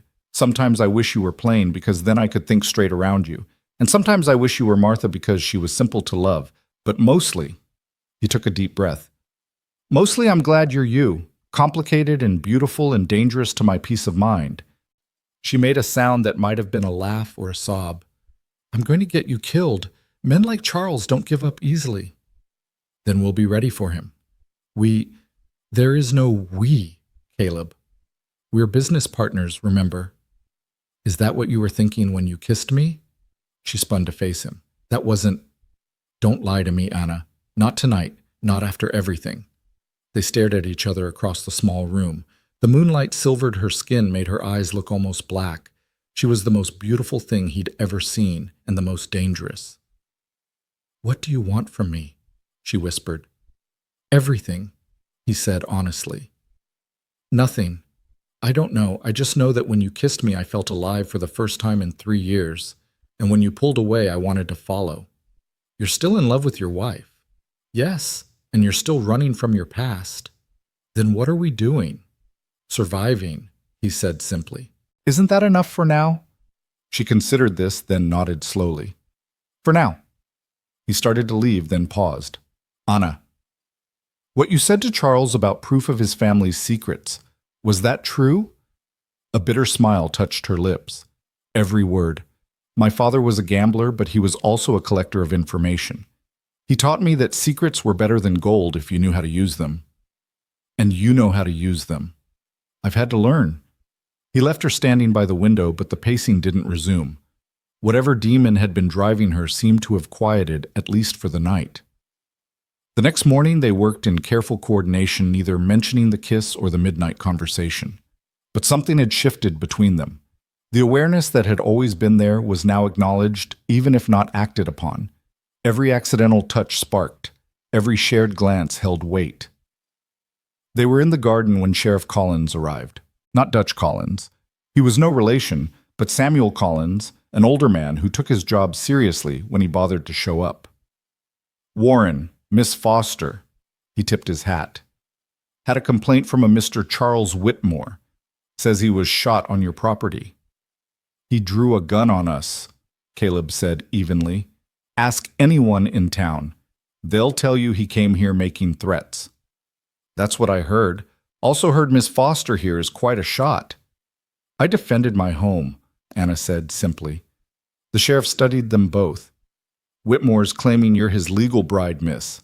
Says he has papers. Papers saying what? That my father owed him money. That may be true, but there's no paper that makes me property to be traded. That's how I see it, too. The sheriff shifted his weight. Man's gone to the county seat trying to get a judge involved. Might want to prepare yourselves for legal troubles. After he left, Anna sank onto the porch steps. It's starting. The fight I've been running from. Then we fight, Caleb said, sitting beside her. We get a lawyer. We gather witnesses. We use those secrets you mentioned. You do that. Get involved in my mess. Anna, I'm already involved. Have been since the moment you stepped off that train. She looked at him with an expression he couldn't read. I should leave. Disappear before this gets worse. No. The word came out harder than intended. You're not running anymore. This is your home now. Is it? If you want it to be. She was quiet for a long moment, then leaned against his shoulder. The gesture was small, but it felt monumental. All right, she said softly. We fight. That evening, as they prepared dinner together, Anna told him more about Charles Whitmore, how his family had made their fortune in shipping, not all of it legal, how Charles himself was weak, propped up by his father's money and influence, how her father had deliberately cheated him at cards, knowing he couldn't pay, planning to use Anna as settlement all along. He sold me, she said bitterly, chopping vegetables with unnecessary force, like livestock. Dressed me up, sent me to Charles's rooms, told me to be charming and grateful. But you ran. After Charles tried to claim his payment early, she set down the knife carefully. He was drunk, pawing at me. I hit him with a champagne bottle and ran. Took what money I could find and got on the first train west. Caleb felt that familiar rage building. If he touches you again, he won't. She turned to face him. Because this time I'm not a frightened 17-year-old girl. I'm a woman who's learned to fight back, and I have something I didn't have then. What's that? You. She said simply, then turned back to her cooking as if she hadn't just shifted the world on its axis. They were finishing dinner when horses approached, multiple horses moving fast. Caleb reached for his rifle, but Anna put a hand on his arm. Wait, listen. The horses weren't approaching in attack formation. They were scattered, disorganized, and now Caleb could hear voices shouting something about fire. They rushed outside to see Tom Morrison from town, along with several other men all covered in soot and ash. Fire at the Hayworth place, Tom gasped. Barn caught spreading to the house. We need every hand we can get. Caleb didn't hesitate. Whatever his issues with the Hayworth's fire was every rancher's nightmare. Anna, stay here. Like hell, she said, already running for the wagon. I'm coming. They rode hard toward the orange glow on the horizon. The Hayworth ranch was in chaos when they arrived. The barn was fully engulfed and flames were licking at the main house. Men formed bucket brigades while women corralled panicking animals. Robert Hayworth stood frozen, watching his empire burn.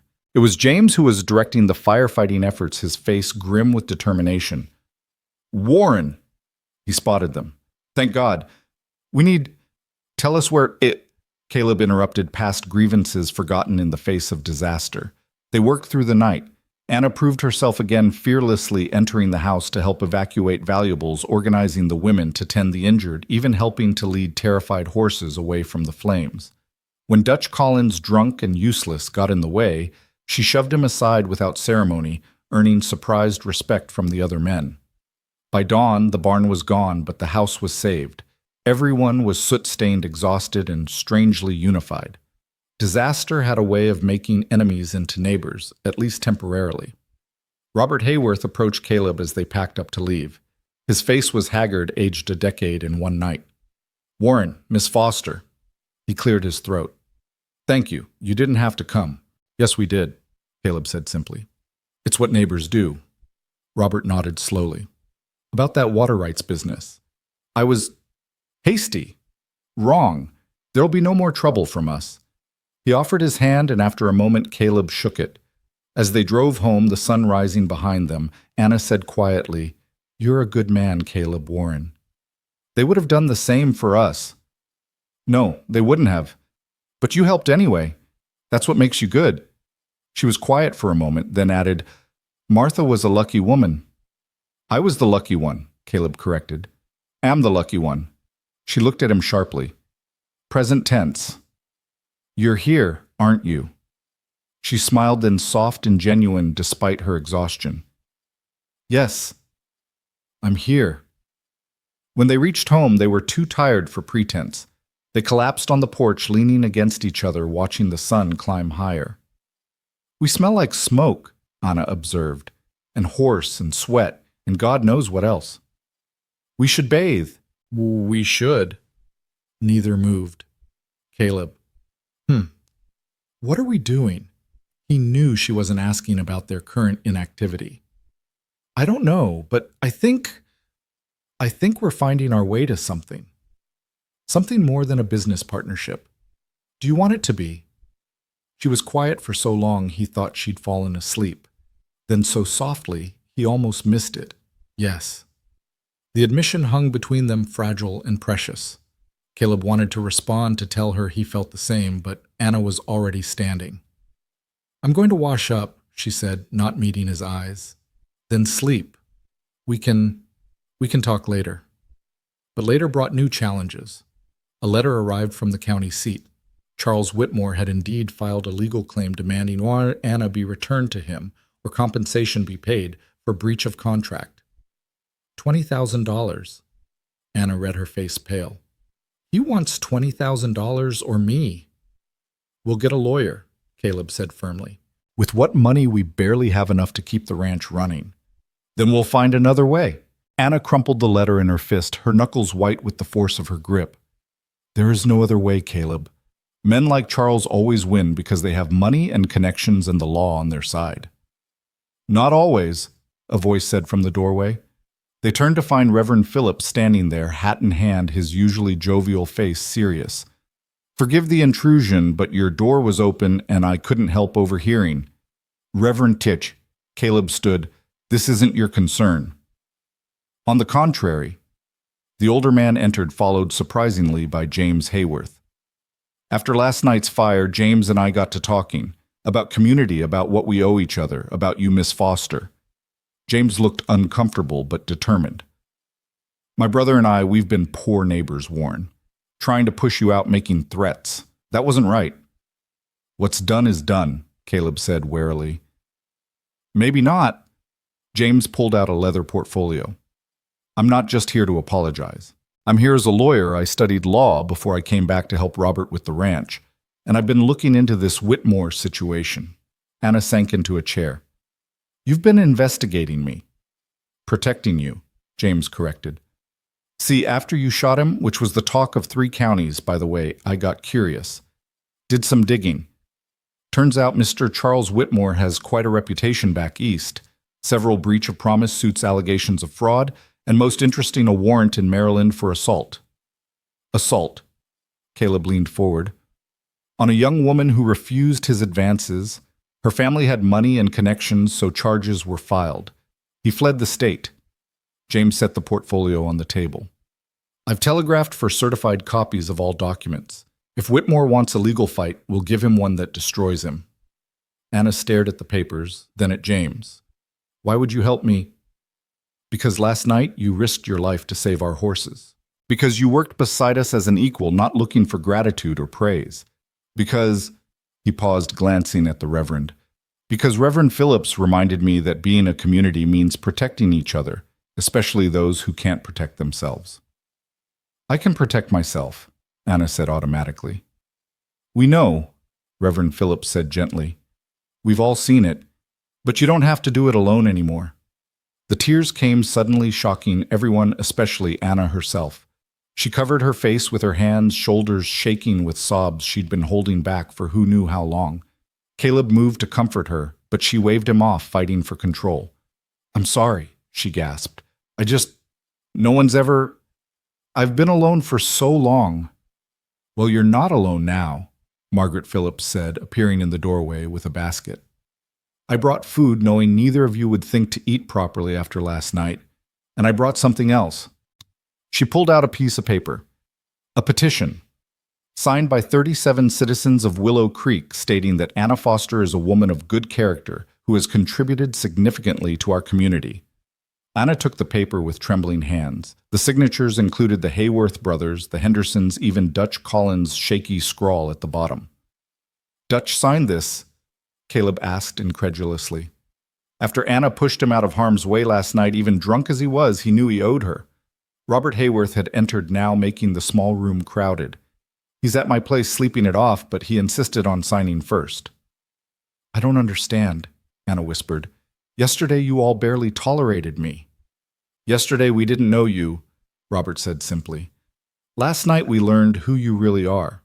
Not just a pretty face that upset our careful balance, but a woman of courage and strength, the kind of woman this territory needs. The meeting turned into an impromptu strategy session. James laid out the legal approach while Margaret organized the women's auxiliary to write letters of support. Robert offered to pay for the lawyer's fees. Consider it overdue payment for grazing rights, he said gruffly. Even Sheriff Collins, arriving late, promised to delay any legal proceedings as long as possible. After everyone left, Anna and Caleb sat in stunned silence. The table was covered with papers, plans, and half-eaten food from Margaret's basket. They're fighting for me, Anna said wonderingly. People who barely know me are ready to fight for me. That's what you do when you're part of something, Caleb said. When you belong somewhere. She looked at him, then really looked at him, and he saw something new in her green eyes. Not just gratitude or affection, but possibility. Hope like the colt in the barn. Do I belong here, Caleb? Really belong. He took her hand, rough from work, strong from struggle. You belong wherever you choose to be, Anna, but I hope you choose here. She squeezed his hand. Tell me about the first time you saw Martha. The request surprised him, but he found himself answering. It was at a barn raising like I mentioned. She was wearing a yellow dress, laughing at something her sister said. She had flour in her hair from baking all morning, and when she smiled, he paused, lost in memory. When she smiled, it was like seeing sunshine after a long winter. You loved her immediately. No, he said, surprising himself with the honesty. I was attracted to her, charmed by her, but love. That came later.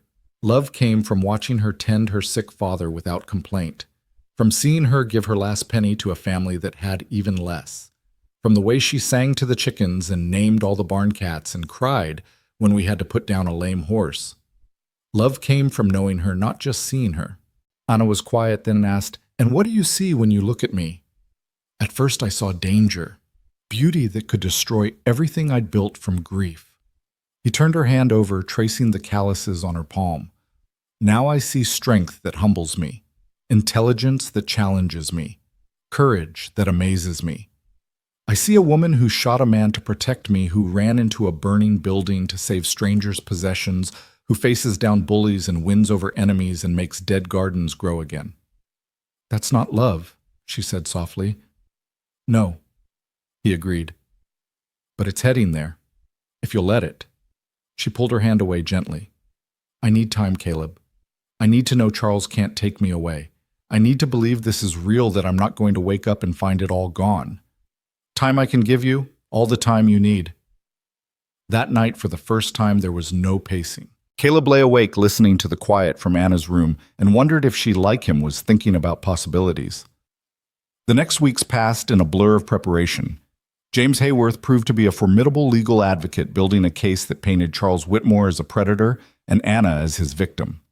The certified documents from Maryland arrived along with affidavits from 3 other women Charles had tried to claim through various schemes. Anna threw herself into ranch work with renewed energy. The garden flourished under her care, producing vegetables that she traded for supplies and goodwill in town. Hope the colt followed her around like a puppy, and even the stubborn milk cow seemed to prefer her touch. But it was the evenings Caleb treasured most. After dinner, they'd sit on the porch talking about everything and nothing. Anna told him about growing up in Boston, about the books she'd loved and the dreams she'd harbored before her father's gambling destroyed them. He told her about his childhood in Texas, about coming to Wyoming for adventure and finding loneliness instead. Until Martha, Anna would say. Until Martha, he'd agree.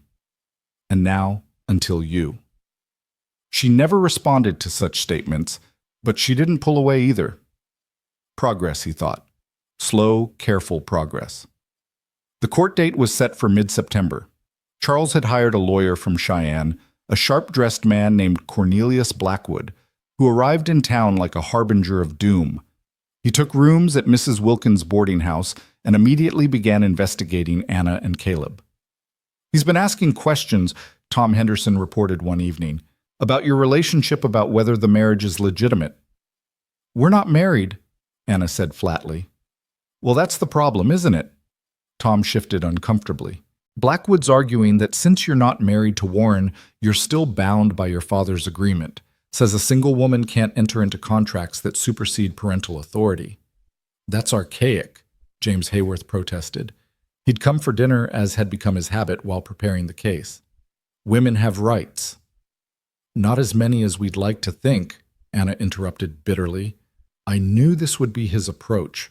Question my autonomy, my ability to make my own choices. "Then we counter it," James said firmly. "We establish you as an independent woman who's been supporting herself. Or," Caleb said quietly, "we get married." The room went silent. Anna stared at him, her face unreadable.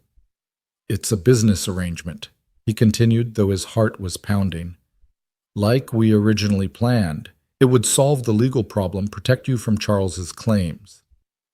"You do that?" Anna's voice was barely a whisper. "Marry me just to keep me safe." "I do it for any number of reasons," he said honestly.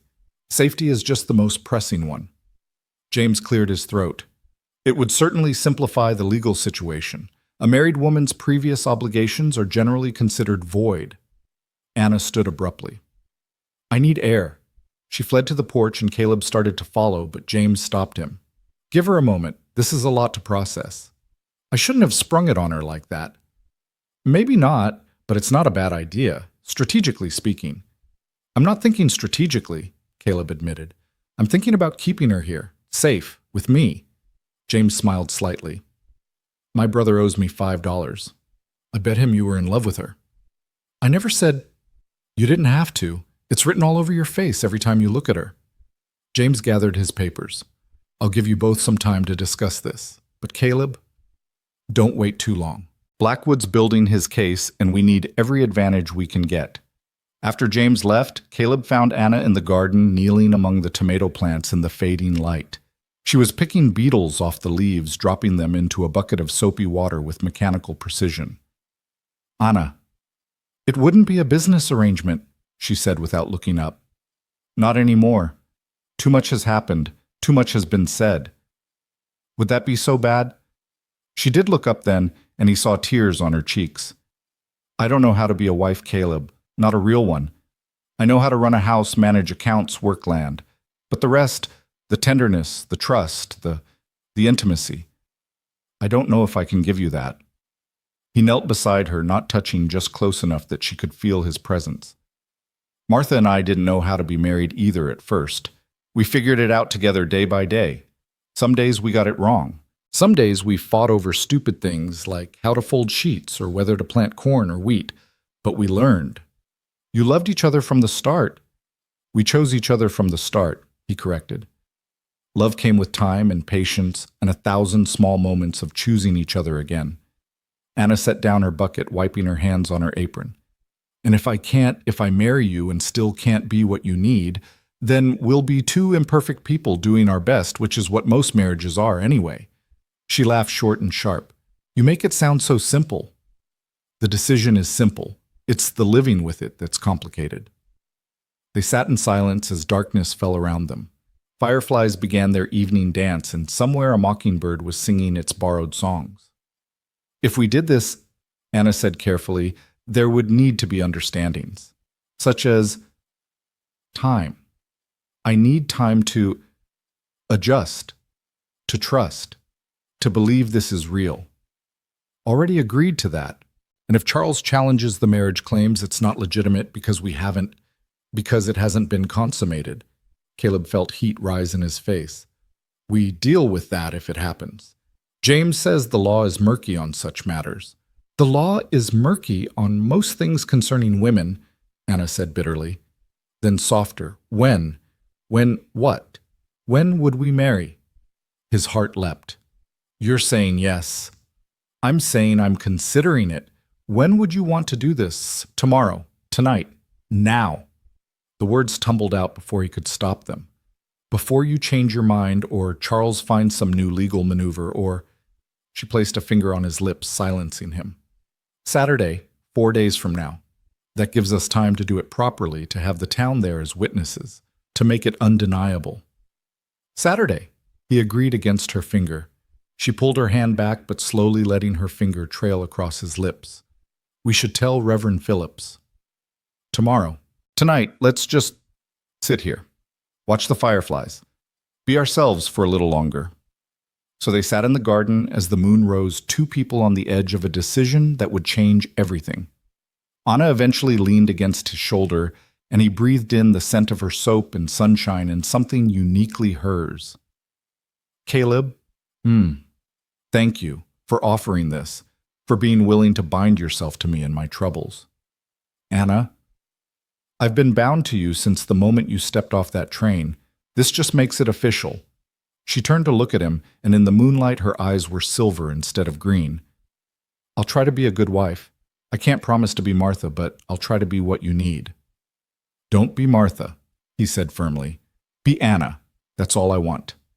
The next morning they rode to town together to speak with Reverend Phillips. The Reverend showed no surprise at their request, merely smiled and pulled out his calendar. Saturday it is. Shall we say 2 o'clock? That gives folks time to come in from the outlying ranches. We don't need a big fuss, Anna said quickly. My dear, you're not getting a fuss. You're getting a community celebration. There's a difference. Margaret Phillips bustled in with tea. Besides, a well-attended wedding with prominent witnesses will make it harder for that Whitmore character to challenge it. Word spread through Willow Creek like wildfire. Within hours, the entire town was buzzing with wedding preparations. Mrs. Henderson insisted on providing the dress. I've been saving this bolt of cream silk for something special. Lucy Phillips organized the younger women to decorate the church. Even the Hayworth brothers got involved with Robert, offering to host the reception at his newly repaired barn. It's too much, Anna protested that evening as gifts and offerings poured in. It's exactly enough, Caleb countered. They're not just celebrating a wedding. They're claiming you as one of their own. Let them. But as Saturday approached, Anna grew increasingly nervous. She'd started pacing again, and dark circles appeared under her eyes. What if he shows up? She asked Friday evening. What if Charles comes to stop the wedding? Then the entire town will witness him trying to force you into something against your will. Caleb took her hands, feeling them tremble. Anna, you're not alone in this anymore. You have me, you have the town, you have the law on your side. The law, she laughed bitterly. The law that says I'm property to be transferred from father to husband. The law that says you get to choose your husband, he corrected. And you're choosing me, aren't you? She looked at him for a long moment. Yes, God help me, yes. That night tradition dictated they sleep apart Anna at the Phillips house, Caleb alone at the ranch. He lay in his empty house thinking about the strange turns life took. 3 months ago, he'd been a ghost haunting his own life, going through motions without meaning. Tomorrow, he'd marry a woman he'd ordered from a catalog, but who'd become so much more than he'd ever imagined possible. He thought about Martha, wondering if she'd approve. She'd always said he needed someone strong, someone who could stand up to his stubbornness. You need a woman who won't let you wallow, she'd said during one of her healthier periods. Promise me you'll find someone who makes you fight for joy instead of surrendering to sorrow. Anna certainly made him fight, though, whether for joy or just survival he wasn't sure yet. But it was fighting, it was living, and that was more than he'd done in 3 years.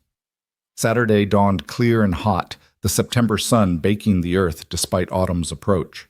Caleb dressed in his best suit, his only suit, really, the one he'd worn to Martha's funeral. James Hayworth had to help him with the tie. His hands were shaking so badly. Nervous? James asked. Terrified. Good. Means it matters. The church was packed when they arrived. It seemed everyone within 50 miles had come to witness the marriage of the mysterious beauty and the grieving rancher. Caleb took his place at the altar, trying not to fidget as the crowd whispered and watched. Then the doors opened and Anna appeared. The cream silk dress Mrs. Henderson had provided had been transformed into something elegant yet simple. It followed Anna's tall, slim figure without being inappropriate, and someone, probably Lucy, had woven wildflowers into her hair. She carried a bouquet of roses from Margaret Phillips's garden, and her face was veiled with a piece of lace that had belonged to Mrs. Henderson's mother. But it was her eyes that caught Caleb. Through the veil, those green eyes found his and held conveying fear and determination, and something else, something that might have been the beginning of love. Tom Morrison walked her down the aisle he'd volunteered when it became clear she had no one else. The crowd stood, and Caleb heard more than one woman sniffle. This town, which had initially viewed Anna with suspicion, had embraced her completely. Reverend Phillips performed the ceremony with appropriate gravity, though his eyes twinkled when he reached the part about any objections. The church door banged open. Charles Whitmore stood there, travel-stained and furious, his arm in a sling from where Anna had shot him. I object. This woman is promised to me. The congregation turned as one, and the hostility in the room was palpable. Sheriff Collins stood up, hand on his gun. The Hayworth brothers moved to block the aisle. Dutch Collins, sober for once, cracked his knuckles meaningfully. Mr. Whitmore, Reverend Phillips said calmly, on what grounds do you object? She's mine. Her father is not here, the Reverend interrupted. Miss Foster is a woman of age capable of making her own choices. Unless you have legal documentation stating otherwise, Blackwood, the lawyer from Cheyenne, stepped forward from where he'd been sitting in the back. My client has documentation of a debt. A debt is not a person. Mr. Blackwood, Guillet, James Hayworth said, moving forward with papers of his own. And I have here a warrant for your client's arrest from Maryland. Sheriff Collins, would you care to do your duty? The sheriff grinned. With pleasure. Charles went pale. You can't. This isn't Maryland. No, but we honor warrants from other states. And there's also the matter of you threatening Miss Foster and Mr. Warren with a weapon. Multiple witnesses to that. This is a conspiracy, Charles shouted as the sheriff approached. You're all in on it. She's bewitched you all with her beauty, just like she bewitched me.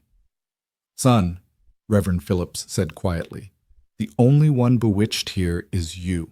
Bewitched by greed and pride and the mistaken belief that you can own another person. Sheriff, please remove this man so we can continue with this joyful occasion. As Charles was dragged out shouting threats and promises of legal retribution, Anna turned to Caleb. Through her veil, he could see she was crying. It's all right, he whispered. It's over. No, she whispered back. It's just beginning. Reverend Phillips cleared his throat. Well, that was exciting. Shall we continue? The crowd laughed, tension breaking, and the ceremony resumed. When they reached the vows, Anna's voice was clear and strong. I, Anna Foster, take you, Caleb Warren, to be my husband, to have and to hold from this day forward, for better, for worse, for richer, for poorer in sickness and in health, to love and to cherish till death do us part. Caleb repeated his vows, meaning every word in ways he hadn't expected. When Reverend Phillips pronounced them husband and wife, when he lifted Anna's veil and saw her tear-streaked but smiling face when he kissed her. To the cheers of the entire town, he felt something shift in his chest. Not healing that would take time, but the possibility of it. The reception in Robert Hayworth's barn was a blur of congratulations, food, and dancing. Anna danced with what seemed like every man in the county, while their wives chatted with Caleb about how lucky he was. Charles Whitmore was locked in the sheriff's office awaiting transport to Maryland. Blackwood had already left town, recognizing a lost cause. You did it, James said, clapping Caleb on the back. You saved her. She saved herself, Caleb corrected, watching Anna laugh at something Mrs. Henderson was saying. I just gave her a place to do it. As the sun set and the party continued, Caleb found Anna standing outside looking at the stars. Overwhelmed, he asked. Grateful, she corrected. Grateful and terrified and hopeful and about a dozen other things I can't name. Sounds about right for a wedding day. She turned to him, and in the light spilling from the barn, she looked almost ethereal. Caleb, about tonight. Nothing you don't want, he said quickly. We have time. All the time you need. She stepped closer, placing a hand on his chest. What if I don't need as much time as I thought? His breath caught. Anna. She kissed him soft and sweet and full of promise. Take me home, husband. Our home. They left the party quietly, though everyone noticed. The knowing smiles and gentle teasing followed them to the wagon. The ride home was silent but charged with anticipation. At the ranch, Caleb helped her down from the wagon, and they stood for a moment looking at the house that was now officially theirs together. Are you sure? He asked one more time. No, she said honestly, but I want to be. Help me be sure, Caleb. He carried her over the threshold, tradition demanding it, but set her down gently in the main room. The house was dark except for moonlight streaming through windows. Anna, we don't have to...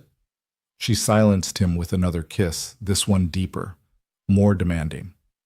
I know. That's why I want to. Because we don't have to. Because you'd wait forever if I asked. Because you see me as Anna, not as property or prize or problem to be solved. You're my wife, he said wonderingly, and you're my husband, my choice, my decision. She took his hand, leading him toward his room, their room now. Show me what it means to be chosen back. Later, much later, as they lay entwined in the bed he'd once shared with Martha, Anna traced patterns on his chest in the darkness. Was it different? She asked quietly. With Martha? Everything with Martha was different, he said honestly. She was my first love, my young love, all discovery and sweetness. This, you, it's deeper, harder earned, more precious because we both know what it costs to lose. I've never been anyone's wife before, she admitted. Never really been anyone's anything, just a daughter to be traded, a beauty to be possessed. You're Anna Warren now, he said, liking the sound of it. My wife, my partner, my equal. Never my possession. She was quiet for a moment, then said, Tell me we did the right thing. Tell me this wasn't just about stopping Charles. He turned to face her, seeing her eyes glint in the darkness. We did the only thing. The thing we've been heading towards since you arrived. Charles just forced the timing. And Martha. Martha is my past, my cherished, treasured past. But you're my present. And if you'll have me, my future. She kissed him then, and there were no more words, no more ghosts, just two people finding each other in the darkness and choosing to hold on. The morning after their wedding dawned quiet and golden with a quality of light that made everything seem new. Caleb woke first. Anna curled against his side, her hair spread across his chest like spun honey. For a moment, he couldn't quite believe she was real, that yesterday had happened, that Charles Whitmore was gone, and Anna was his wife in truth. She stirred, green eyes fluttering open to meet his. Good morning, husband. Good morning, wife. They smiled at each other shy, despite the intimacy they'd shared, and Caleb thought this might be what resurrection felt like. Not a dramatic rising from the dead, but a quiet awakening to possibilities you'd forgotten existed. Their peace was shattered by pounding on the door. Caleb grabbed his pants while Anna pulled the sheet up to her chin, both instantly alert. Warren, open up. We got trouble. It was Dutch Collins, and he sounded sober and scared, two things that never boded well. Caleb yanked on his shirt and went to the door, while Anna quickly dressed behind the bedroom curtain. What is it, Dutch? That lawyer Blackwood, he's back with federal marshals. They're saying the marriage ain't legal, that Miss Anna Mrs. Warren is still bound by some contract. They're at the sheriff's office now, but they're coming here next. Anna emerged fully dressed and composed, despite having had mere minutes to prepare. Federal marshals Charles doesn't have that kind of influence. No, Dutch said, but his father does. Old man Whitmore arrived on the morning train with a judge from Denver and papers saying you're a runaway ward or some such nonsense. Ward? Anna's face went white. He's claiming guardianship. Something about your father signing papers before he died, making Whitmore Sr. your legal guardian until you marry with his consent. Caleb felt rage building in his chest. She's 28 years old. She doesn't need a guardian. Papers say she was 17 when they were signed, still binding according to this judge. Anna sank into a chair. My father. Of course. He would have signed anything Charles's father put in front of him if it meant clearing even part of his debt. We need James Hayworth, Caleb said, and Reverend Phillips, and every person who witnessed our wedding yesterday. Already sent Tom Morrison to gather folks, Dutch said. The whole town's up in arms about this. Mrs. Henderson near about took Blackwood's head off with a rolling pin when he suggested the marriage was invalid.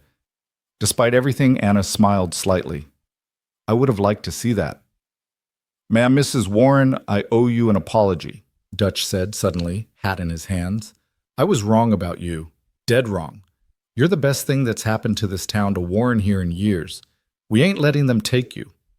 Before Anna could respond, horses appeared on the horizon. Not the federal marshals yet, but James Hayworth riding hard with Robert beside him.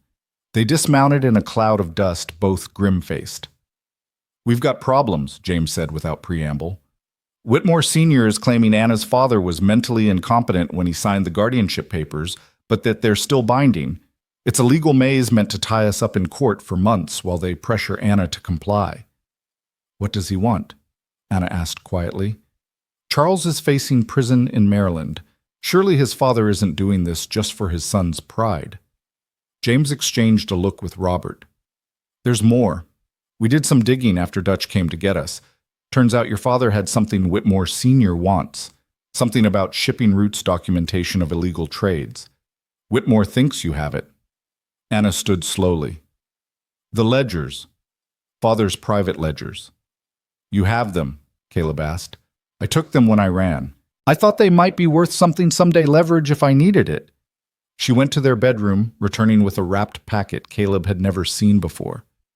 These document 20 years of Whitmore Sr.'s illegal activities, smuggling, bribery, even murder. Father kept records of everything protection against his creditors. That's why they want you, James breathed. Not for Charles's wounded pride, but to get these and destroy them. Or to control me so I can never use them, Anna added. The sound of approaching horses cut their conversation short. The federal marshals had arrived, two hard-faced men who looked like they'd rather be anywhere else, accompanied by Blackwood and an elderly man who could only be Whitmore Sr. The old man was nothing like his son. Where Charles was soft and weak, his father was carved from granite with cold eyes and a mouth that had forgotten how to smile. He looked at Anna like she was a particularly troublesome piece of property. Miss Foster, he said, ignoring her married name, you've led us quite a chase. Mrs. Warren, Caleb corrected firmly. She's my wife. A marriage conducted under false pretenses is no marriage at all, Whitmore Sr. said. Miss Foster is my legal ward. She cannot marry without my consent. Those papers were signed 11 years ago, James interjected. The guardianship expired when she turned 21. Not according to the terms, Ian, Blackwood said smoothly. The guardianship explicitly states it continues until marriage with guardian consent. That's barbaric, Robert Hayworth said. That's the law, Whitmore Sr. replied. Now, Miss Foster, you'll come with us peacefully, or these federal marshals will arrest Mr. Warren here for kidnapping. Kidnapping? Anna stepped forward. I came here of my own free will. You're not legally capable of free will without your guardian's consent.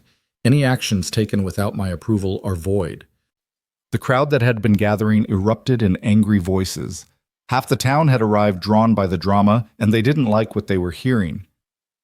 This is Wyoming territory, not medieval England, Mrs. Henderson shouted.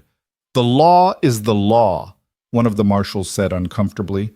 If the papers are legitimate. They're not, Anna said suddenly. Everyone turned to look at her. She stood straight, chin raised, every inch the woman who'd faced down Charles with a rifle. The papers are forgeries.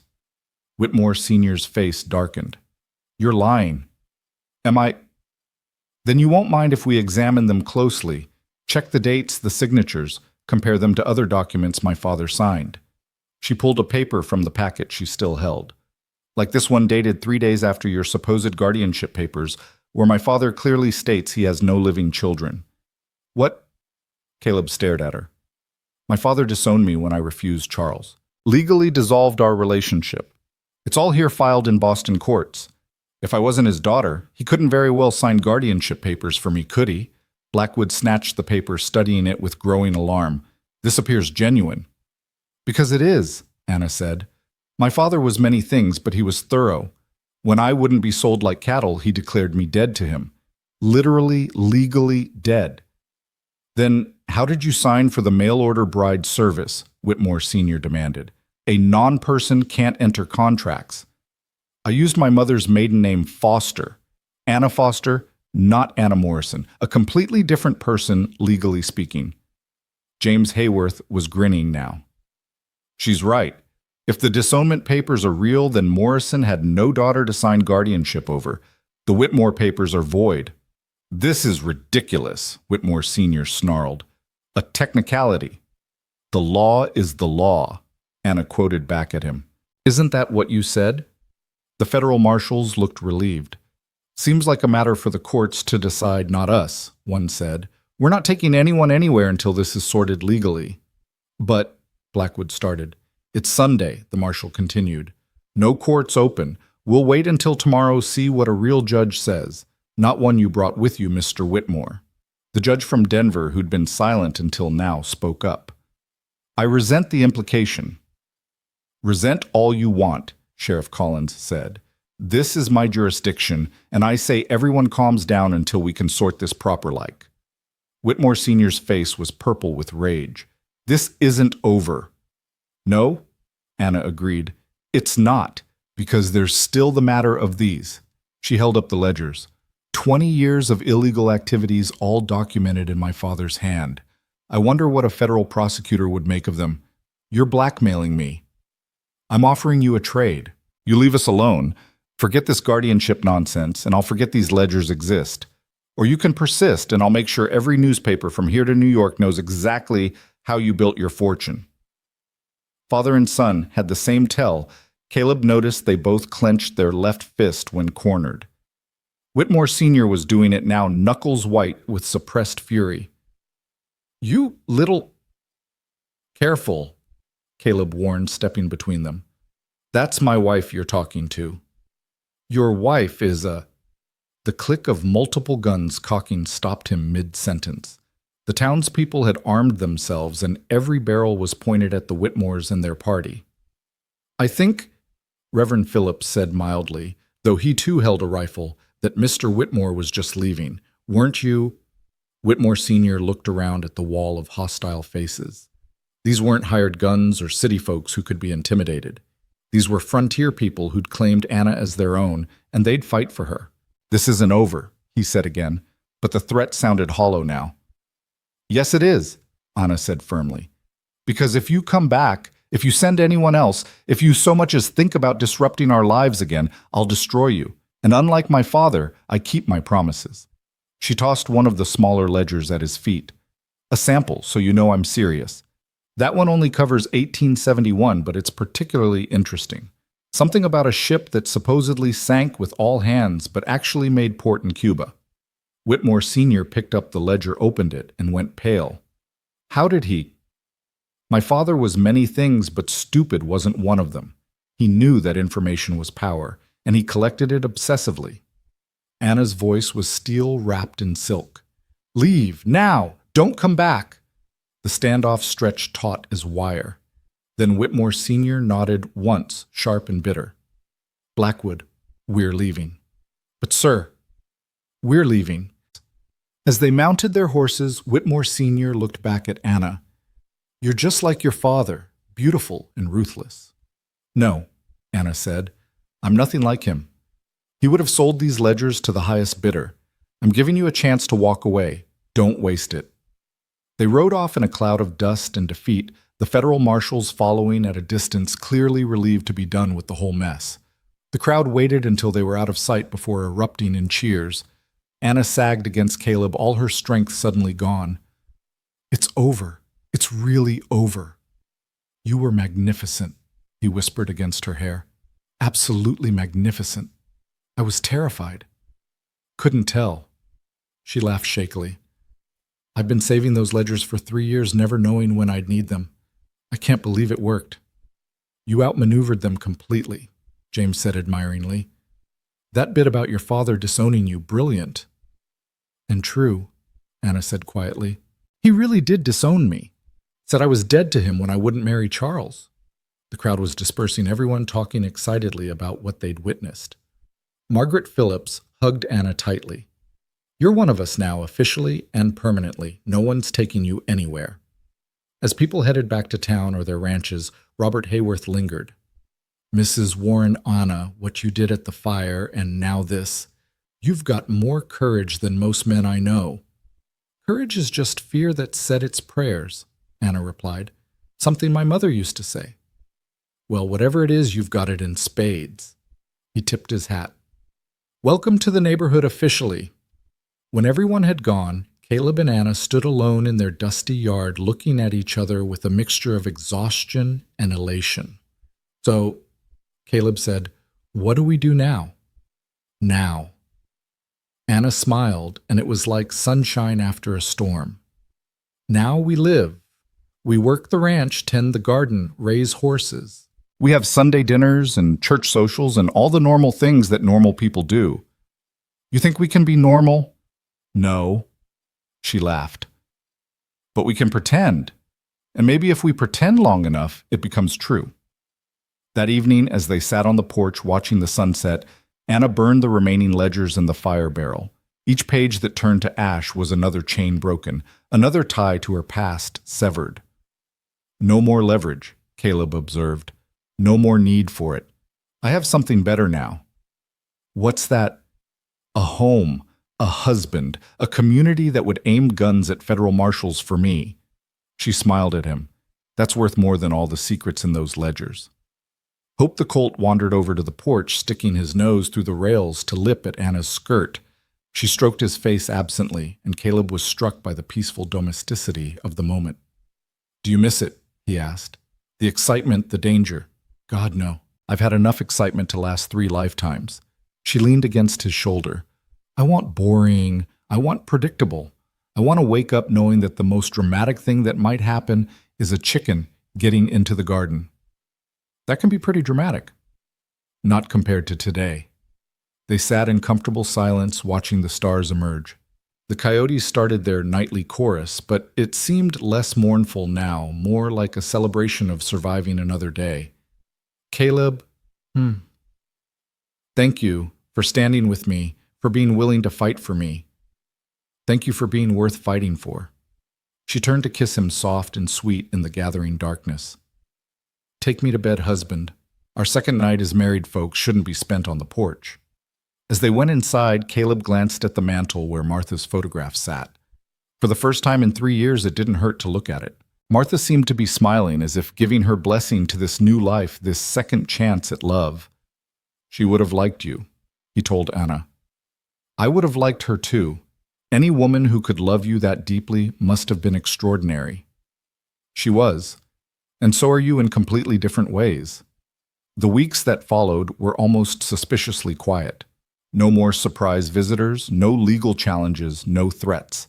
Just the daily rhythm of ranch life as autumn progressed toward winter.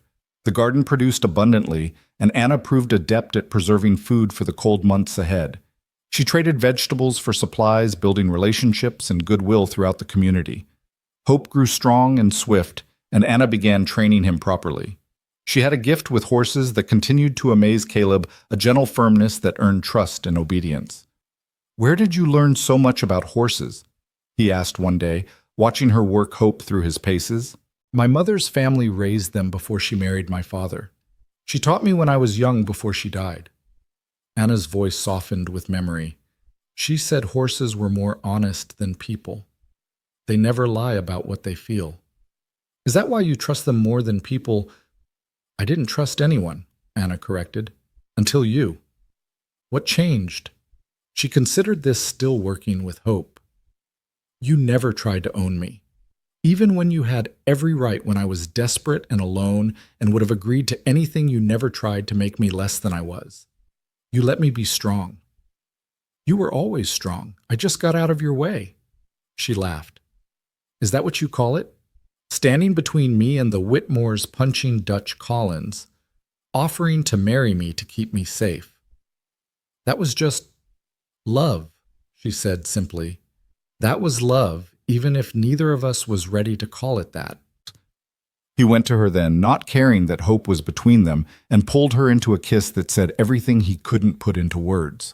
The colt, apparently deciding he was being ignored, nudged them both with his nose until they laughed and separated. Jealous thing? Anna said fondly, rubbing Hope's neck. Can't blame him. You're worth being jealous over. October arrived with its golden days and crisp nights. The ranch was thriving under their combined efforts. Caleb had negotiated better prices for his cattle with Anna's help, and they'd saved enough to buy winter feed with money left over. We could expand, Anna suggested one evening, going over the ledgers. Buy the Morrison place. Tom mentioned they're thinking of moving to Denver. That's ambitious. That's smart. More land means more cattle, more horses. Hope's bloodline is excellent. We could start breeding. He studied her face in the lamplight, seeing the excitement there. You really want to build something here, don't you? With Martha, we were always planning for children that never came. Building for a family that never happened. I stopped planning after she died. And now I have you planning for both of us. She set aside the ledgers. Caleb, do you want children? The question hung in the air like smoke. They'd been married over a month now, and the subject had never come up. I don't know, he said honestly. Do you? I never thought I'd have the chance, she admitted. I assumed I'd be running forever, or trapped in a loveless marriage to Charles. Children weren't part of either scenario. But now, she moved to sit beside him. Now I think about what they'd be like. Your steady nature and my stubbornness. Your blue eyes and my sharp tongue. God help us, she laughed. They'd be terrors. They'd be perfect. They looked at each other, the possibility of a future neither had imagined suddenly real and present. Then Anna kissed him, and thoughts of the future dissolved into the very present reality of desire and love, and two people choosing each other again and again. November brought the first snowlight dustings that made the ranch look like something from a fairy tale. Anna had never seen snow in Wyoming, and her delight was infectious. She stood in the yard with her arms spread, face turned to the sky, catching snowflakes on her tongue like a child. You'll freeze, Caleb called from the porch. I'll live, she called back, spinning in circles until she was dizzy. He joined her in the yard, catching her when she stumbled. Beautiful and crazy. Practical and proper, she countered, then shrieked with laughter when he dumped a handful of snow down her back. The resulting snowball fight had them both soaked and breathless, taking refuge by the fire with hot coffee and warm blankets. I never did this in Boston, Anna set her head on his shoulder. Snow was something to endure, not enjoy. Everything's different here. Everything's different with you. That night, as they lay in bed listening to the wind howl, Anna told him more about her childhood, about a mother who died young and a father who gambled away his grief, about being beautiful in a world that saw beauty as currency, about learning to be sharp because soft got you hurt. I built walls, she said in the darkness, so many walls that I forgot what it was like on the other side of them. And now you've knocked them all down, and I'm terrified and exhilarated and alive in ways I never knew possible. I love you, he said, the words coming easier now. I love your walls and your strength and your scared, brave heart.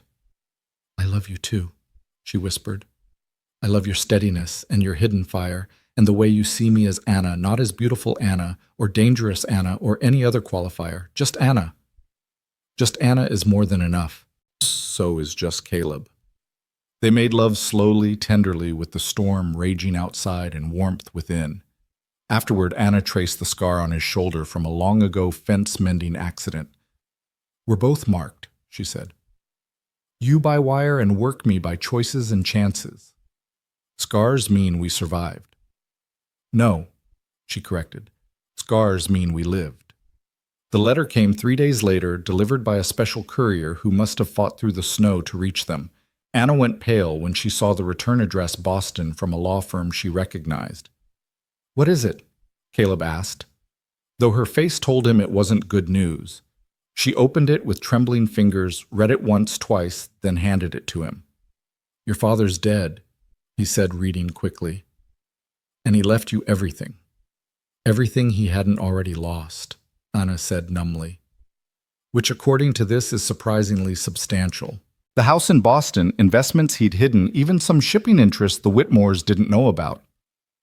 "Anna, this is good news. You're wealthy." "I'm cursed," she interrupted. "That money comes from cheating and lying and selling his daughter like property. I don't want it."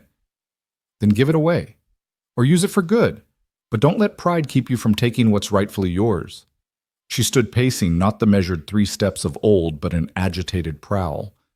"You don't understand. If I take it, I become part of it, part of his legacy of greed and manipulation." "No," Caleb said firmly. "You become someone who takes something ugly and makes it beautiful, like you did with this ranch, like you did with me." She stopped pacing, looking at him with tears in her eyes. "You weren't ugly.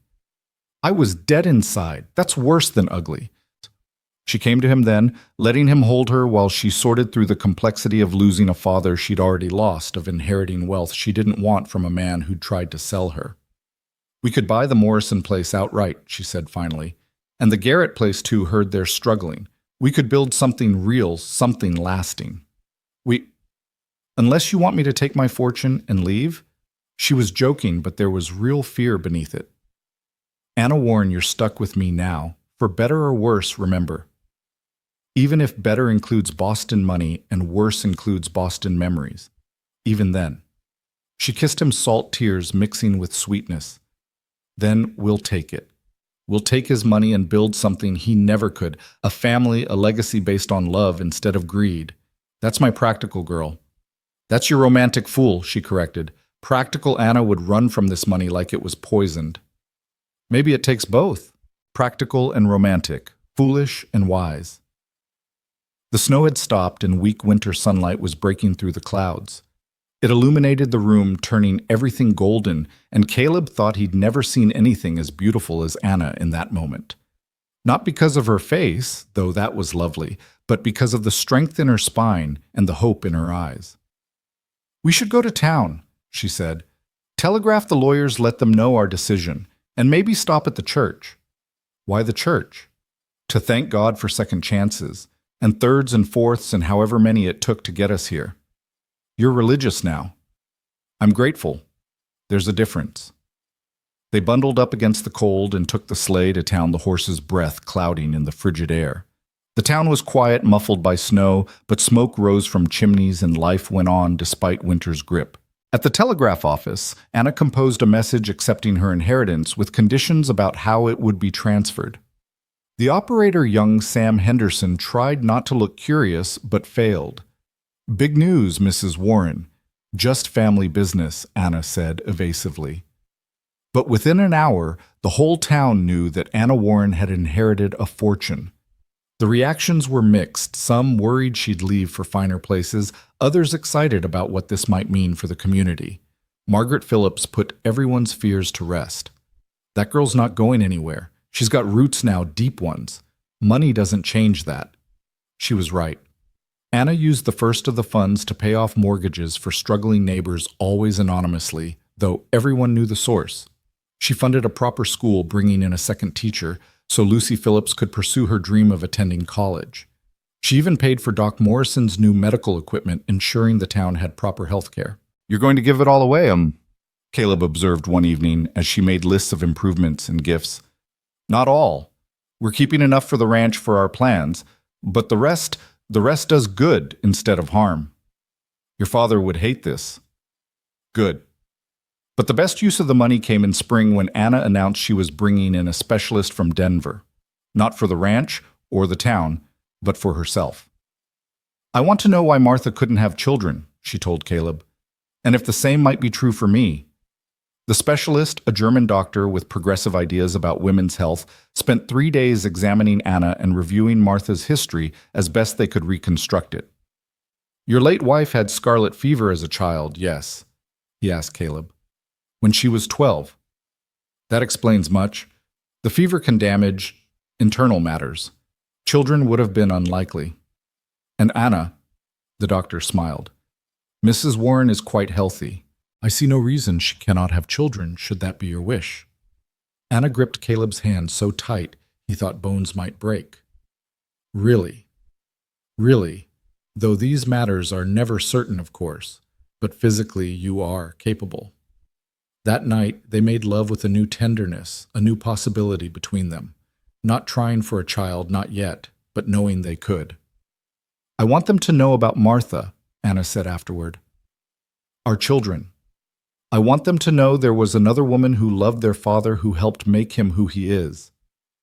You don't mind? How could I mind? She's part of our story even if she's not here for this chapter. Summer came with its usual demands of ranch life, but also with new joys. The expanded ranch was thriving. Hope had grown into a magnificent stallion, and they'd bought mares for breeding. The garden was triple its original size, and Anna had hired 2 local boys to help tend it. Then in August, Anna woke him with urgent shaking.